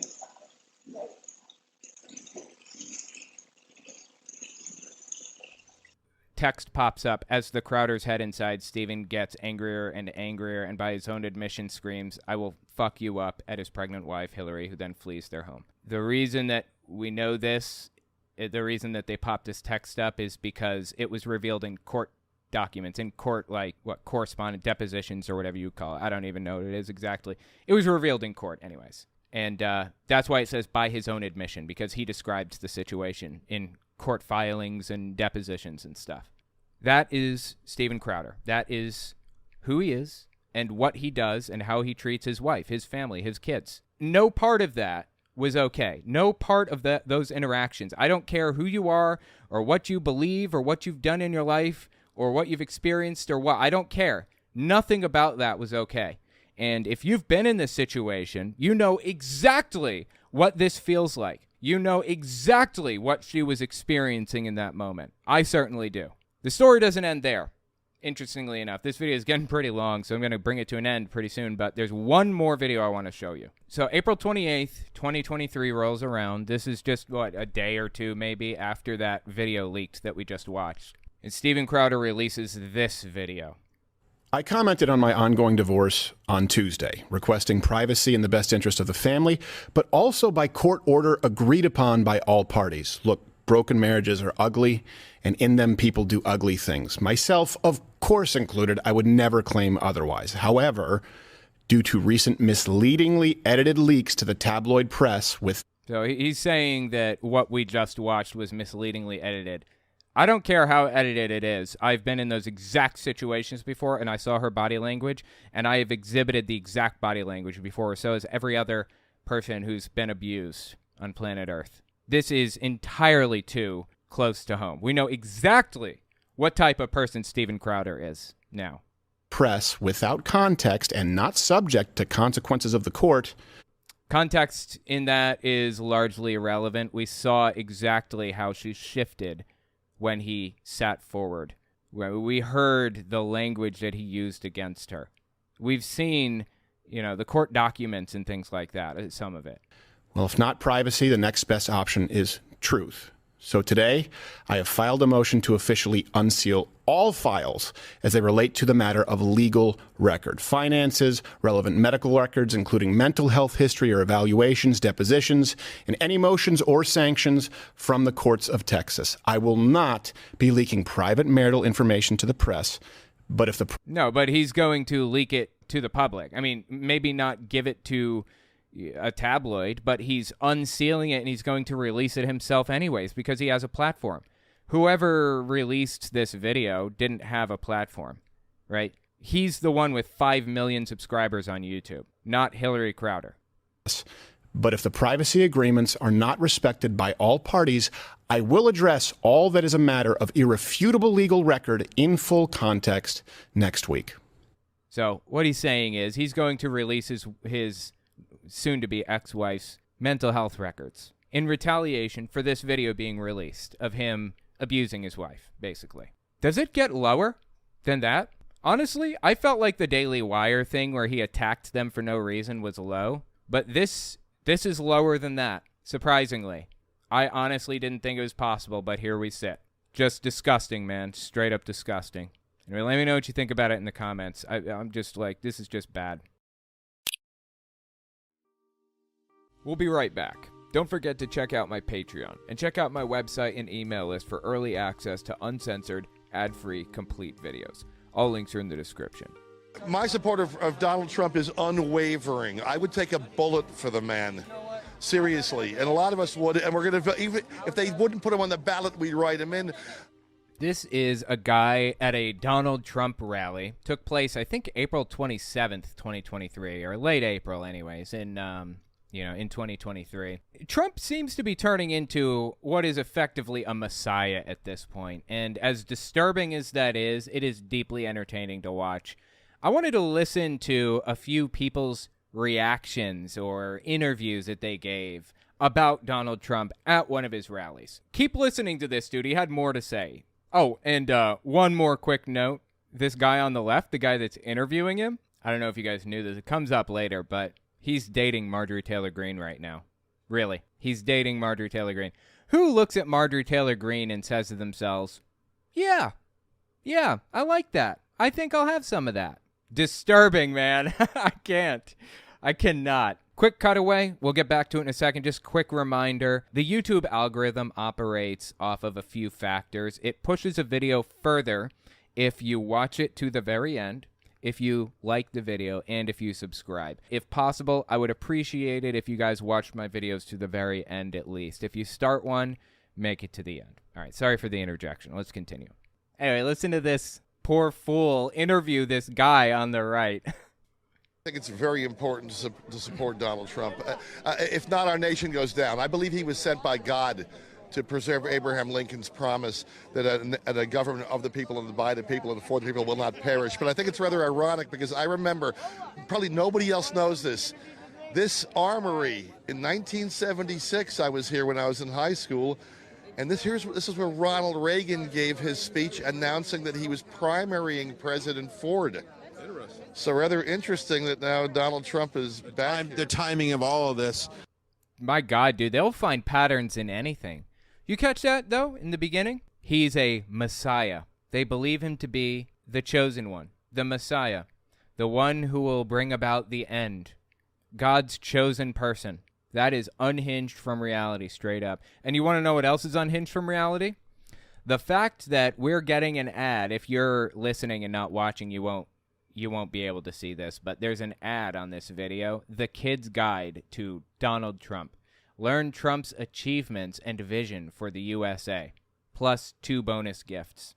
The Kid's Guide to Donald Trump. Now, who are the groomers here exactly? These people are very obviously trying to groom children politically into a political ideology. It couldn't be clearer, right? And they're complaining about the left indoctrinating children into the leftist, wokest, blah, blah, blah, whatever. Absurd. I actually tried to get my hands on this Kid's Guide to Donald Trump or whatever. Unfortunately, it's not easy to get unless you want to be scammed. So it's very obviously a scam. There's no clear, obvious way of canceling this thing, and it's a subscription service. You must subscribe monthly to get this Kid's Guide to Donald Trump. It was endorsed by Mike Huckabee originally, but it's not actually a Mike Huckabee production. He was just paid to be a spokesman for it, basically. They say it's free. You receive this for free and 2 other bonus gifts, but you have to pay $1 for shipping and handling. See, in the corner of the ad, you can read, just pay shipping and processing with this offer. See website for details. It's like $1, or it was when I was trying to get it. And unfortunately, after that, they charge your card the following month to continue pulling money from your bank account. Most people probably don't even realize that. Most people getting this are probably in their 60s, 70s, or 80s, aren't even aware of what's happening. That their bank account is being drained by this company every month. That's how the grift works. And again, no obvious, simple way to cancel. So I set up a privacy.com account to try to get a copy of it. You know, set up a thing where you can do a virtual card and only allow this amount to be withdrawn from it. They wouldn't allow it. You can't use privacy.com apparently, or virtual cards. I even got a gift card, like like an Amazon Spend Anywhere Visa card or whatever for $50. Try to use that. Won't let you. Can't do it. Apparently you have to use a real bank account or it simply won't work. So, yeah, kind of disappointed in that. I'd love to get my hands on it, but anyways, yeah, listen to this dude. April 27, 2023, again, same Trump rally. This guy is apparently an atheist at a Trump rally, okay? If I'm open and honest, I'm an atheist, but I align more closely with a Christian conservative worldview, and so... How? How does this happen? I don't understand. I am so lost. Dude is an atheist, but aligns with a Christian conservative worldview. What? Conservative worldview, and so I pretty much support Christian conservatism, that whole moral compass, and so that's what I stand for. Well, here's the thing. The Bible doesn't provide a moral compass. The Bible espouses a different position on every single moral issue. Come up with any moral issue, and you can find a Bible verse to defend that position. Seriously, you are in favor of gay marriage? Do not judge, or you too will be judged. For in the same way you judge others, you will be judged, and with the same measure you use, it will be measured to you. Why do you look at a speck of sawdust in your brother's eye and pay no attention to the plank in your own eye? And what did Jesus say about being gay? Let's just look to Jesus, right? Look to his advice to figure out how people should feel about the LGBT community. Oh, he didn't say a thing about it. Interesting, right? There are plenty of verses to back up the idea that being gay is not wrong, or you should at the very least let people live their own lives and have their own relationship with God at the very least. And then there are verses, like say the Old Testament, that talk about it being an abomination before God and all this other stuff. What about marriage? Is it one man, one woman? Or is it one man, multiple women? There is a different position espoused for every moral issue in the Bible. So he's not getting his morals from the Bible. He's getting it from nutcases who believe they know what the Bible has to say about morality, even though they're apparently completely ignoring entire swaths of it. Look at some of these other people at this rally. Check out this couple. I think one's from Florida, one's from Tennessee, I think. Listen to this. Born to Ride for 45 is here. I came from Florida. 60th Trump event. We love Trump a lot. Wow, 60th Trump event, dude. Who goes to 60 Trump events? Who goes to 60 events of any sort? I'm probably the biggest Tool fan alive. I love that band to death, dude. I am a massive Tool fan. My favorite band ever. And yeah, and I'd argue that I'm probably one of their biggest fans. You know how many Tool concerts I've been to? A few. 2 or 3. Of course, COVID hit, so I was being careful about going out. I may have gone to more if they were in my area, but 60? I haven't been to 60 Tool concerts. This isn't just like a fandom. Like the guy said in the beginning, they believe he's the Messiah. It's not a fandom. It's a personality. It's a religion for all intents and purposes at this point. Trump, a lot of us come across the country to come see the greatest president ever, Donald J. Trump. That's absolutely right. I'm from Tennessee. Got here last night, flew in. Now, when you guys got here, was there anybody else in line, or? Oh yeah, they set up the tent over here and stuff. Well, let's go. Set it up at 4 o'clock yesterday. 4 o'clock yesterday. Let's go in here real quickly. We heard you guys were here at 4 o'clock yesterday, setting up a tent. Where are you from? Where are you from, my man? I'm from New York City, the Bronx. The Bronx. Came all the way down here for President Trump. Of course. Wow, dude. This guy's from the Bronx. He's wearing a Star-Spangled Banner, like, sweater, apparently. This is crazy. He's got a MAGA hat on. He's got a huge ZZ Top beard, if you're listening and not watching. This is nuts, dude. And the Bronx, interesting. There are a lot of parts of New York City that aren't even really New York City. Like, Staten Island isn't really, I mean, it's part of New York City, technically. It's, you know, within city limits. So is the Bronx. So is Queens and Brooklyn, the other boroughs. But they're not really city. I mean, They have subway lines that go to them, but I don't know. It's very different. They're just suburbs. It's no different than like any other little suburban area with, unplanned sprawl all throughout it. Manhattan is where the city really is, and that's where all of the prices start shooting through the roof. I mean, there are a lot of really expensive places and really beautiful places in Brooklyn and Queens and the Bronx and Staten Island also, and out further on Long Island. But, Manhattan is really where New York City is. That's really New York City. That's what people in the area call the city. He says he's from the Bronx. I'd be willing to bet he's probably from the northern part, just barely in the area. Homes are normal prices in the northern part of the Bronx. They're not absolutely absurdly priced. You can just buy a house in the Bronx, and it's really not that bad. So, City, the Bronx. The Bronx came all the way down here for President Trump. Of course. Nice shot of this hat. I thought it was President Trump's signature. Okay, now remember, as we watch this guy, the reporter guy or whatever you call him, is dating Marjorie Taylor Greene, okay? Shot of this hat. I thought it was President Trump's signature. May I just for a second? Sure. The great MTG signed his hat there. You got to love that. I love Marjorie Taylor Greene. I hope she's vice president. He says, I love Marjorie Taylor Greene. Marjorie Taylor Greene. I hope she's vice president one day.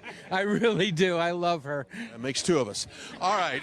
Oh, God, dude, is this the first time this guy said he loved her? That's fascinating, right? Wow. Their relationship. How can you, honestly, I personally thought that Marjorie Taylor Greene had a personality that only a mother could love. Apparently a mother and this poor fool also. Surprising. Absolutely blows me away. How did this happen? I don't understand. Crazy. I love her. That makes two of us. All right. Oh, that's crazy. Okay, so let's keep listening here. This one is an interview with, I don't know, some guy who claims to be Mr. America or something like that. He's got a MAGA hat on with a flag on the side. He's got the red, white, and blue outfit with the stars and everything. He's all decked out here, okay? So what's your plans? You're the youngest one right now in Connecticut. Where do you see yourself in 10 years from now? Oh, he's from Connecticut. Interesting. That's really not that far from New York City. It's a very short train ride, like a 20-minute train ride from New York City to Connecticut. Years from now. Well, I got inspired by a man you know quite well. His name's Donald Trump. And my goal someday is to get higher up in politics. I don't really know where that's going to lead me, but I keep the same principles that he has. Never give up, never give in, never back down. And as a young conservative, I've taken... Does Donald Trump stand for the principles of never give up, never back down, never give in? Okay. I thought the saying was never give up, never surrender or something like that. But I guess that one's from like Bear Grylls, isn't it? Okay. Never give up, never give in, never back down. And as a young conservative, I've taken a lot of heat, especially in school. I've been called all the labels, racist, sexist. Huh, I wonder why that is. Why do you think people call you racist and sexist? Do you think maybe it's because you're racist and sexist, or because you act that way? Really, is it not penetrating his thick skull that, like, his actions have consequences? That maybe he's being called these things and ostracized for a reason? No, apparently it's just not getting through to him. Sexist. I've been yelled at by teachers because I stood for the Pledge of Allegiance when no one else would. I bet. Totally. You just wanted to say the Pledge of Allegiance and nobody else would say it because they hate America. So you're the only guy to stand up for America and say the Pledge of Allegiance in front of everybody. And you got hated and ostracized for it. This poor fella, huh? So persecuted. He is so persecuted. Poor, innocent Americans who just so happen to be racist and sexist and bigoted and hateful, you know. But they're just trying to love America. They're trying to pleasure America the way a young boy should, okay? So I've kind of learned that, especially in Connecticut, which is a quite liberal state, you got to stand for what you believe in. So I'd like to maybe move up and run for office when I'm done pursuing my education, you know, get that degree under your belt, and hopefully... Ooh, that's not very popular. That's not a popular position. Get educated in Trump circles? Seriously, I mean, I'm not joking or being facetious. they are very anti-education in conservative circles. Hitler did the exact same thing for the exact same reasons. A more educated population is more likely to lean left, to vote against fascist ideals. And naturally, fascism has to fight education as a result. You think I'm joking or being facetious? I'm not. Let me prove it. This is a film from the 1940s, immediately after World War II ended, called Don't Be a Sucker. And it was produced in an effort to draw attention to how Hitler did what he did. How did he manage to get people to a position where they would be willing to do the horrific stuff that the Nazis did in World War II? It's a fascinating movie, and I break it all down on my main channel if you guys want to see a full breakdown of the entire thing beginning to end. The title of the video is Everybody Should See This. The thumbnail says, holy frick, this 1942 Nazi film is bonkers, basically. If you want to see the video, the whole thing beginning to end, it's on my main channel. Just search under that. But listen to the description given about the Nazi Party in the 1940s, immediately after World War II ended.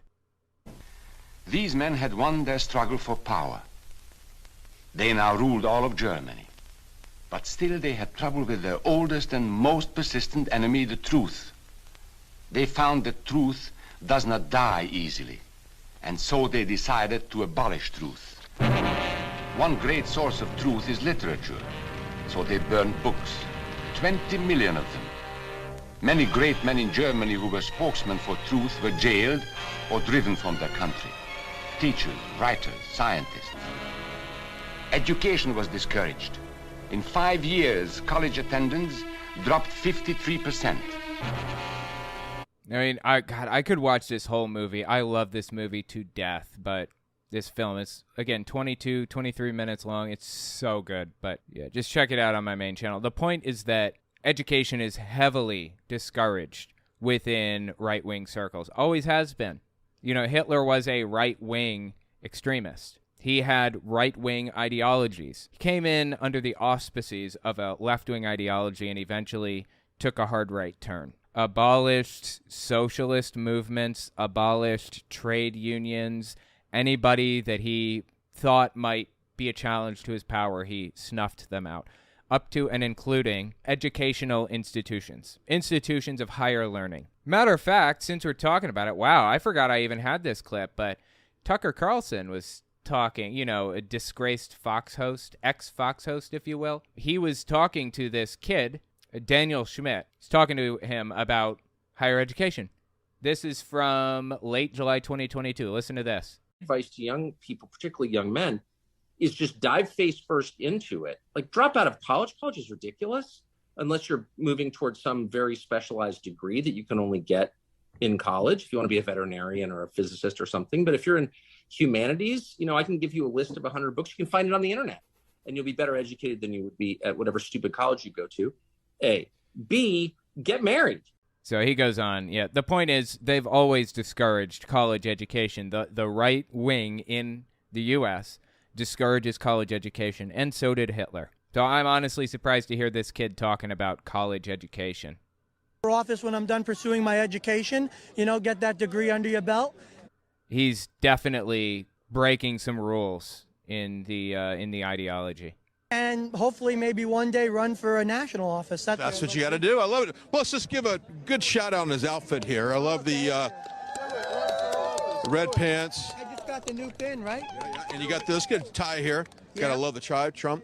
You got to dress right when you're going to see Mr. America, right? You have to dress. Dude, who declared Donald Trump Mr. America? That is absurd on so many levels. I don't know where to start. Wow. Okay. There were some advertisements happening at this event, at this Trump rally, too, fascinatingly. Listen to one of the advertisements that went on at this event. Spike protein is the toxic substance that attaches to your cells to allow mRNA to enter. Worse, both COVID and the vaccine function by using spike proteins to attach to your cells. Oh, my God, dude. They're propagandizing even in the advertisements. Spike protein is not, how did she describe it again? Hang on. Spike protein is the toxic substance that attaches to your cells to allow mRNA to enter. What? Okay, no. The spike protein is something that the coronavirus has. It's one of the proteins the coronavirus has, right? I mean, been a while since I've read about this, but I believe it's the protein that the coronavirus has that it uses to enter into cell walls. Is that right? And the mRNA vaccine basically reproduces that spike protein, which in itself is harmless, actually. But once your body sees that this foreign thing, this spike protein, is entering into the cell walls, it starts producing antibodies against it and trying to destroy this spike protein. And when the coronavirus shows up, using the spike protein to enter cell walls, you've already got antibodies there ready to go to fight it. That's basically what that is. But even in the ads, they're propagandized. This is crazy. God, look at this. Counteract harmful spike protein.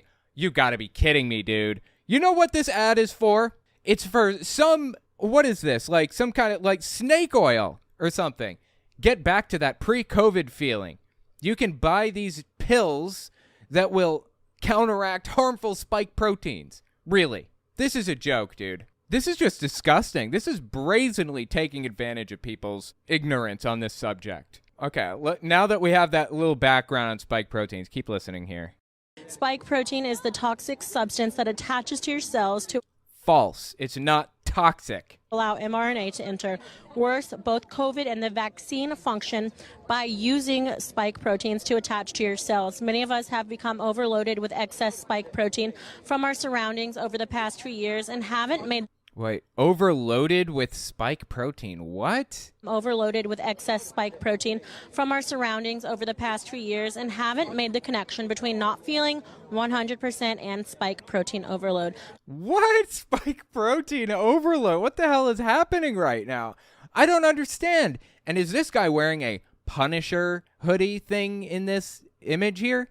Does he realize that the Punisher is owned by Marvel, which is a subsidiary of Disney? He probably doesn't know that, does he? Protein overload. This is a sad reality that we all have to address. Fortunately, there is help. The chief medical board at the wellness company, including Dr. Peter McCullough, the doctor that recommended ivermectin and hydroxychloroquine to President Trump back in 2020. Perfect reason for me not to trust a word out of this guy's mouth.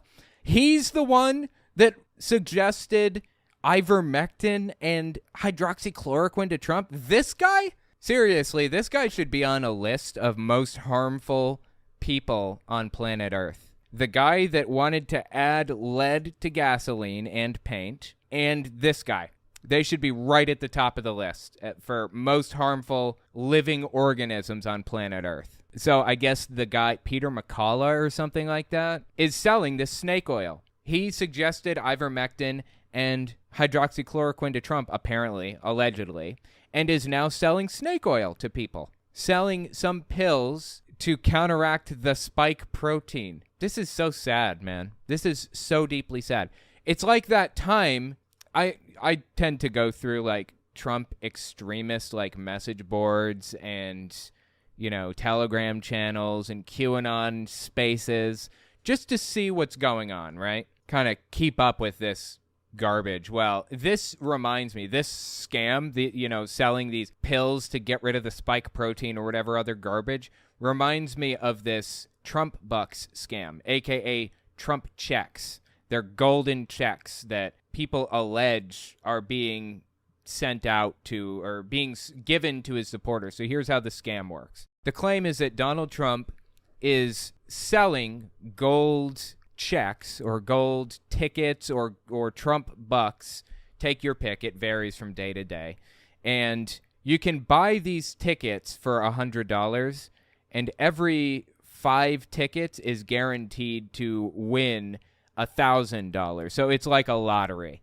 And if you buy 5 tickets, you're guaranteed to get $1,000. So if you drop $500 on these golden tickets or these Trump checks or whatever, Trump bucks, then it will pay out to you $1,000. You're doubling your money. That's the idea here. So people will take their kids' college fund of $60,000 and buy, thousands of Trump checks or Trump bucks or whatever. expecting to get the money back, when in reality, there is no lottery. There is no payoff. And it's not even Trump doing it. They're just taking your money, although I wouldn't put it past Trump. They even made a convincing, or at least semi-convincing, advertisement that most people won't fall for, but some will. You know, how many people listen to these advertisements? 1 million people or over the course of a year? What percentage of those people are going to fall for these tricks? Not zero. If you get even 1,000 people, 1%, or 10,000 people, or hell, even 500 people to fall for it, or even 100 people to fall for it, how much money did you make from that one scam for doing absolutely nothing? This is the advertisement that they put out for these Trump checks. I found this. I don't know when it was made, but I found it September 2022. Are you listening? Pay attention. This is very important. The Trump Golden $1,000 bill is something that I made to financially help all Americans, everyone, including you. The bill is amazing, okay? It is golden, and every bill has its very own serial number. It's true.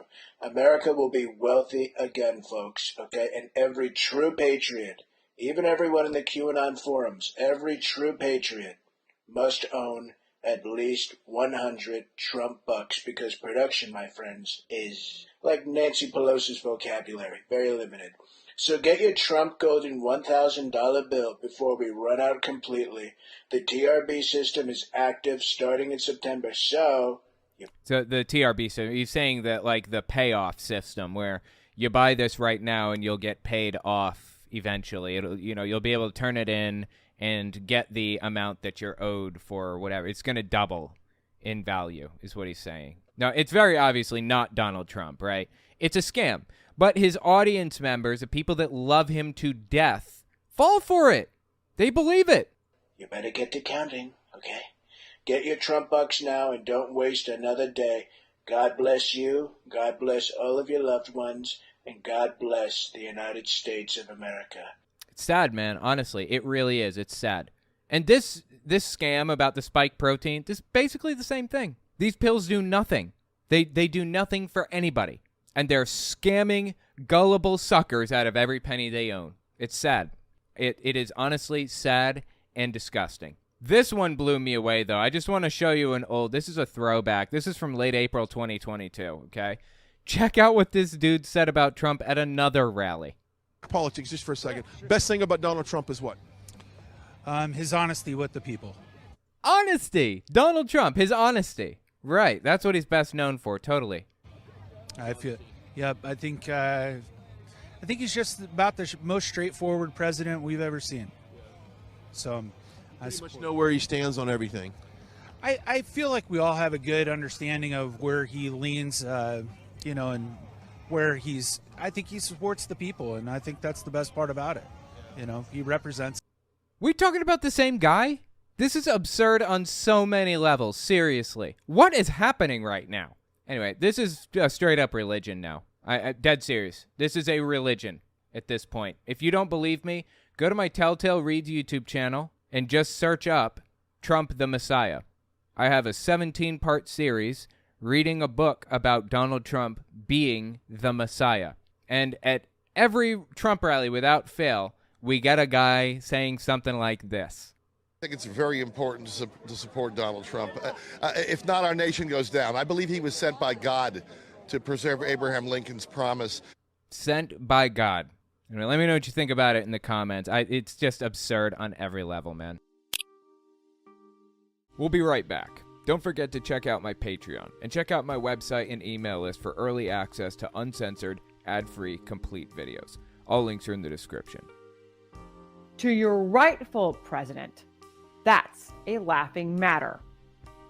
There will be no indictment of my son. Uh-oh. This is Julie Green, self-proclaimed prophet of Donald Trump, or prophet of God, and she prophesies about Donald Trump all the time. Views the dude as a messiah, dead serious. And she's got a pretty big Rumble channel, too. She's really well known in the evangelical world. As a matter of fact, I don't know if some of you may remember this. Doug Mastriano ran for governor of Pennsylvania, got like 40% in the 2022 midterm elections. She was his official campaign prophet. official campaign prophet of Doug Mastriano. Dead serious. And unfortunately for her, she prophesied that Donald Trump would not be indicted. Oopsie daisies. Looks like she just picked a whole bouquet of oopsie daisies, right? So I wanted to look at some of the other failed prophecies that she's done recently, because she just keeps busting these bad boys out one after another. Check this out. Late April 2023, she had this to say. For I, the Lord, this day, I want to encourage my children. For I, the Lord, this day. She's saying this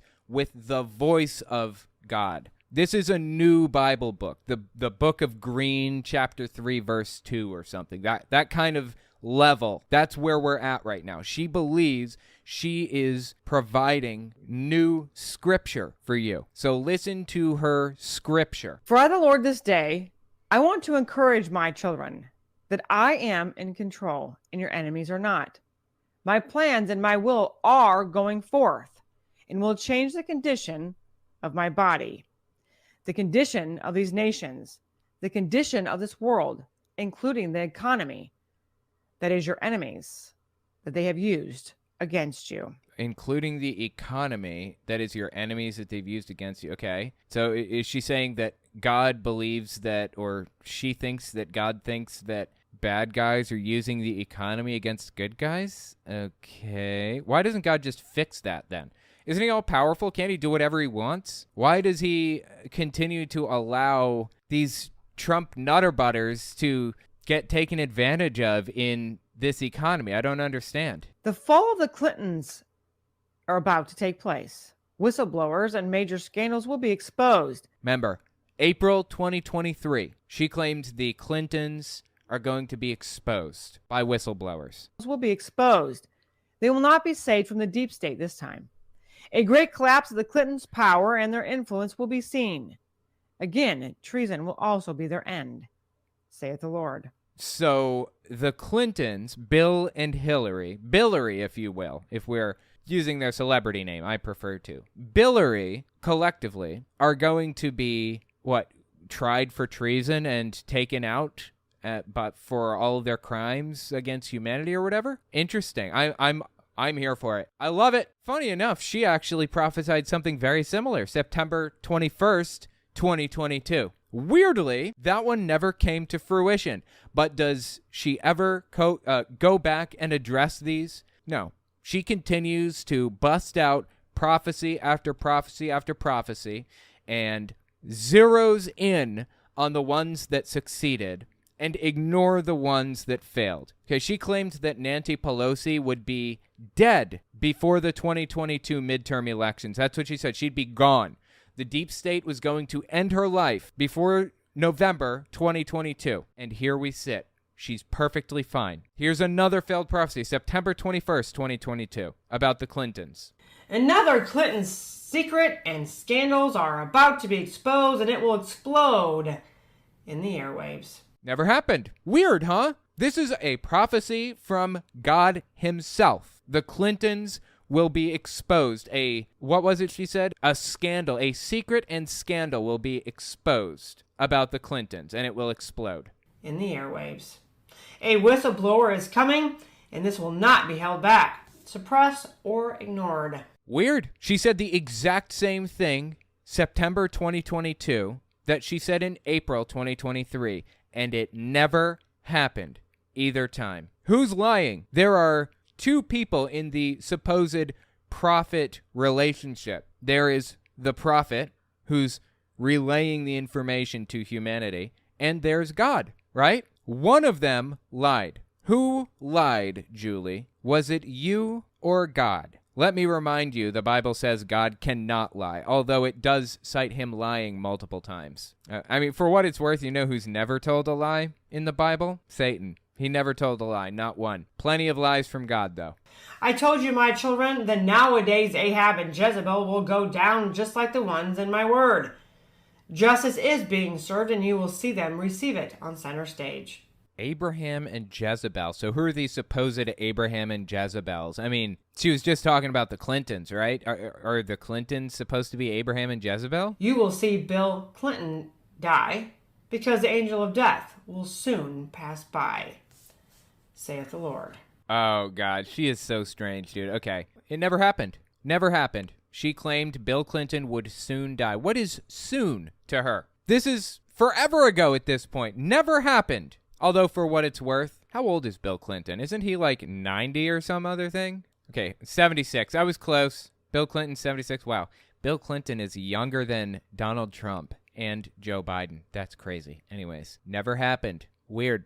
But eventually, it will. Inevitably, Bill Clinton will die. In the next, say, 15 years, maybe, right? Hell, maybe 20. Maybe even 25 years. Sometime in the near future, few decades, he'll die. And she will count that as a correct prophecy. That's how Julie Green does it. She zeroes in on the hits and ignores the misses, even though the Bible specifically says it's a false prophet if the prophecies they tell do not come true. Check this one out. Mid-March 2023, another prime example of a failed prophecy, a lie that she told, claimed to hear the voice of God when she did not. Listen to what she had to say.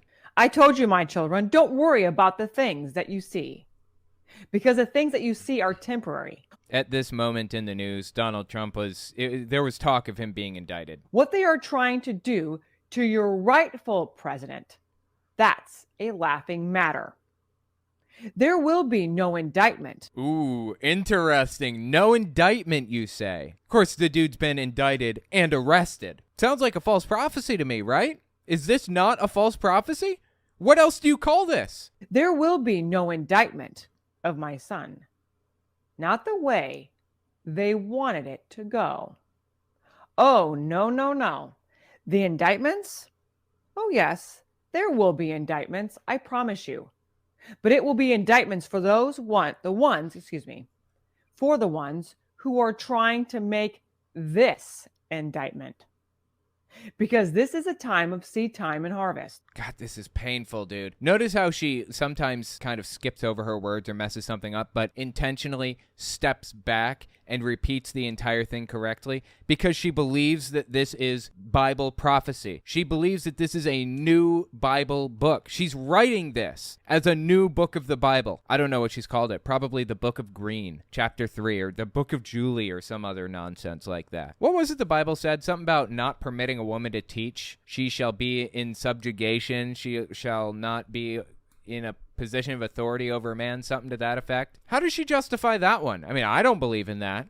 But she seems to be teaching us about God's word here, right? Am I wrong? Like, everything about her theology from the top down is nonsense. Oh, God, I love this face she's got going on here. So it's a time of seed time and harvest. Is that what she said?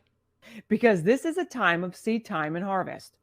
Okay. And I told you before, many, many times, in many other words I have given to you.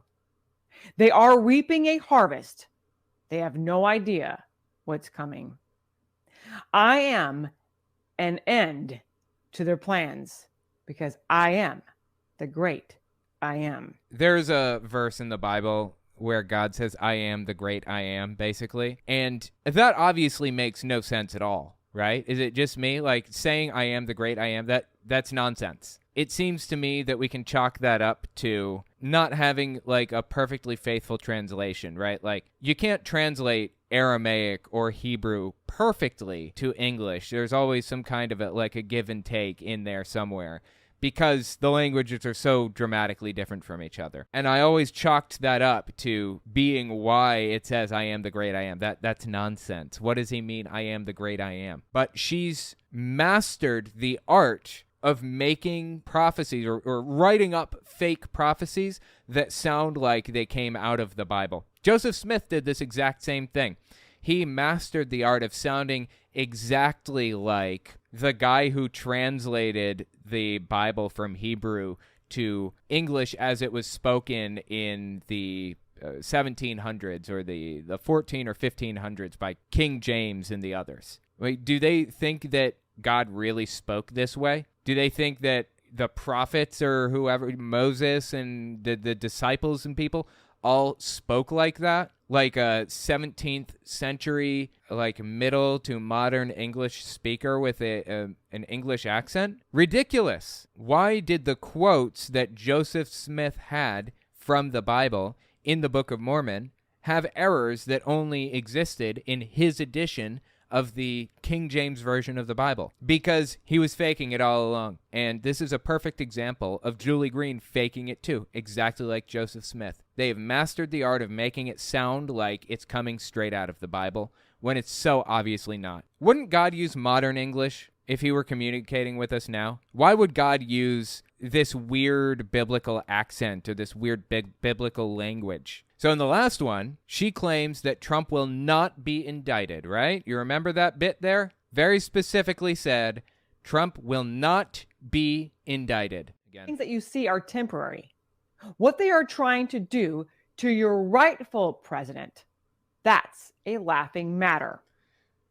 There will be no indictment of my son. There will be no indictment of my son, quote unquote. Now listen to her step back after he was indicted and arrested.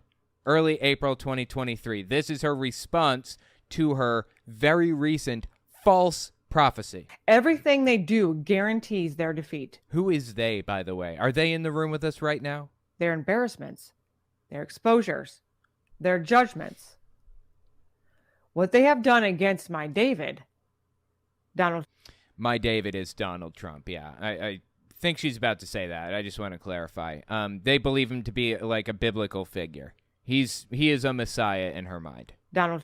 Again, campaign prophet of the Doug Mastriano campaign for governor of Pennsylvania, got 40% of the vote in Pennsylvania. Donald Trump solidifies their judgment and their indictments. I have told you about indictments. You said there wouldn't be any indictments of Donald Trump. That's what you said specifically. You said there will not be any indictments of Donald Trump. Quote unquote. Well, that's not a quote, but you guys just heard it. You know what it was. I told you they would not get what they want out of this. No, you said there wouldn't be any indictments of Trump. It will backfire. It will blow up and boomerang back on them. And they will not touch my anointed and get away with this. Remember, my children, I hold the ultimate gavel, not them. So there is her little back up from where she was. That's how she's decided to defend herself when she blatantly, falsely prophesied to people. Claimed to hear the voice of God when she didn't. She said Trump would not be indicted. And now she's changed that to, okay, he was indicted and he was arrested. But what I meant to say was, no, there is no what you meant to say. We understood it perfectly clearly. You said he wouldn't be indicted. And here he is arrested. You lied. This right here should turn off everybody from her YouTube channel. The fact that she lied like this. I'm sorry, not YouTube, Rumble. She's got somewhere in the ballpark, I think she's as big as me on Rumble. And she's just as big on Telegram, too. She's not tiny. Yeah, Julie Green Ministries, 200,000 subbies, basically, 186,000. 186,000 subbies on Rumble, and her videos get tens of thousands, hundreds of thousands of views. This one has 87,000 views. 95,000 views. 230,000 views on this video. 200,000, 189,000, 146,000, 211,000 views. Seriously. She's not a nobody, okay? What she said here about Donald Trump should have destroyed her channel. The only people watching it are people who are religious and believe in the Bible. Believe this stuff. And if they do believe in all of this, they should instantly realize she is a false prophet. And according to the Bible, not what I stand for, just what the Bible says, she should be put to death for that. I don't believe in that. But she should at the very least lose her ministry, right? How does she still have subbies? Unless the people watching have absolutely no clue what the Bible actually says. Have a completely bastardized interpretation of it. Gavel, not them. So God has the gavel, the ultimate gavel, okay? Saith the Lord of hosts. Saith the Lord of hosts. Okay. Thank you, Julie. I appreciate that. All right, here's another interesting prophecy she laid on us. Late March 2023. Check this one out. This one is about Biden, fascinatingly. I guess she got all of her prophesying about her messiah, Donald Trump, out of her system. Decided to go after Biden, who she views to be the devil, probably. Every one of my children they have gone against and falsely accused, truth shall be revealed, and judgment will be poured out, in this time when your enemies are front and center. They will fail at every attempt to take my nation and destroy the credibility of my children. Okay, so the big evil deep state is trying to take everything over, and they're going to fail miserably, right? Okay. It's time for justice in the land of my eagle, saith the Lord. The justice in the land of my eagle. It is so painful. It's so stupid it's painful at this point, right? Is it just me? Saith the Lord, your Redeemer. Watch the Biden's next gaffes. They can no longer keep him propped up. His days as a supposed leader are coming to an end in a way you would have never expected, because man is not removing him. I am, saith the Lord of hosts. Of hosts. Okay, fantastic. Well, you know what that means. That means she just gave us a new prophecy. She just prophesied to us that Joe Biden wouldn't be democratically removed. He wouldn't be removed through the electoral process. He would be removed in some spectacularly surprising way. Like something really crazy happens. Like some coup attempt happens in the U.S., and Biden gets kicked out of office and replaced with Trump, basically. That's the level that we're talking about, right? I mean, I'll hold my breath for that. Early December 2022, she said something reasonably similar to that, months before. This was a stream she did with Eric Trump. That's right. She knows Eric Trump, and she was on a stream with him. Listen to what she had to say to him. And so one of the things that God keeps saying to me over and over and over again, over and over, that he is going to bring back your father in unconventional ways. And he keeps saying that over and over and over again. No, he doesn't. You don't talk to God. You need help desperately. We don't have to wait for a man's way of doing things like an election in order to bring somebody who is actually rightfully the elected president of the United States of America. I still call him president. Okay, so what is she implying here? We don't have to wait to remove Biden? Is she saying that we should get into a civil war to reinstate Donald Trump?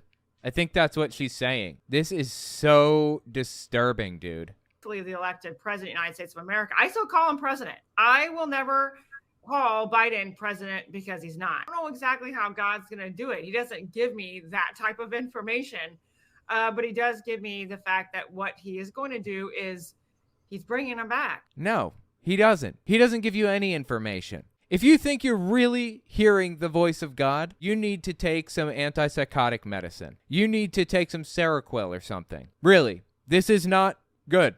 This is not healthy if you believe you're hearing the voice of God. Get help. My question is, I think she's married, Julie Green. I can't imagine she's not married, right? Do you think she would be willing to get into a relationship with Donald or Eric on screen here, or Don Jr., and view herself as some kind of a new Mary? I would bet anything she would get into a relationship with these people believing that they have some prophetic resonance around them or something. It is so sad. And you know what's really, really sad about it, honestly? She's not the only person who is so emotionally invested in this movement as a new religion, as a cult, that these people, Eric, Don Jr., Don Sr., would have to actively try not to take advantage of people. They could take advantage of people simply by being around them. But they're not trying not to.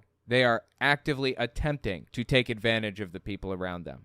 This is exactly how cult leaders operate, FYI. He's bringing him back. And I don't know how he's going to do that. I just know can't wait to see them fall. And I can't wait to see what God is going to do with you. So if that's okay. I would love it. That's beautiful. And asking if she can pray for him, I think. And by the way, I believe it 100%.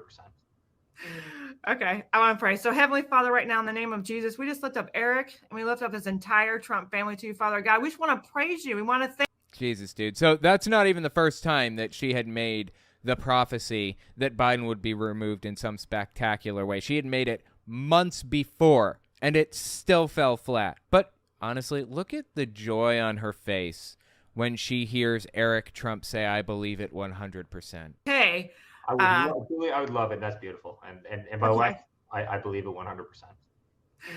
Okay, I want to pray. So, Heavenly Father, They have to actively try not to take advantage of people, and they're intentionally setting out to take advantage of the people around them. I just can't wait for the day that the Trumps are not part of the political system in the U.S. anymore. They have corrupted it nearly beyond repair, in my opinion. Let me know what you think about it in the comments. I'm deeply entertained by the false prophecies, but simultaneously absolutely disgusted at the way that the Trumps operate. That's all I've got for you. If you like what I do and you want to see me continue to do it, don't forget to check me out on Patreon. And take a look at my YouTube channels. Owen Morgan, where I talk about religious issues. Telltale Fireside Chat, where I talk about politics. Telltale Unfiltered, where I do long-form breakdowns of stuff like this, and Telltale Reads, where I read books by televangelists and others. I release everything in parts, but every part stands independently of the last, so you can jump in anywhere and I'll make sure it makes sense. You can find some ad-free, uncensored, complete versions of all my videos on my website, owenmorgan.com. And while you're there, don't forget to sign up for my email list to get early access to everything. All links are in the description. Okay, thanks for watching, guys.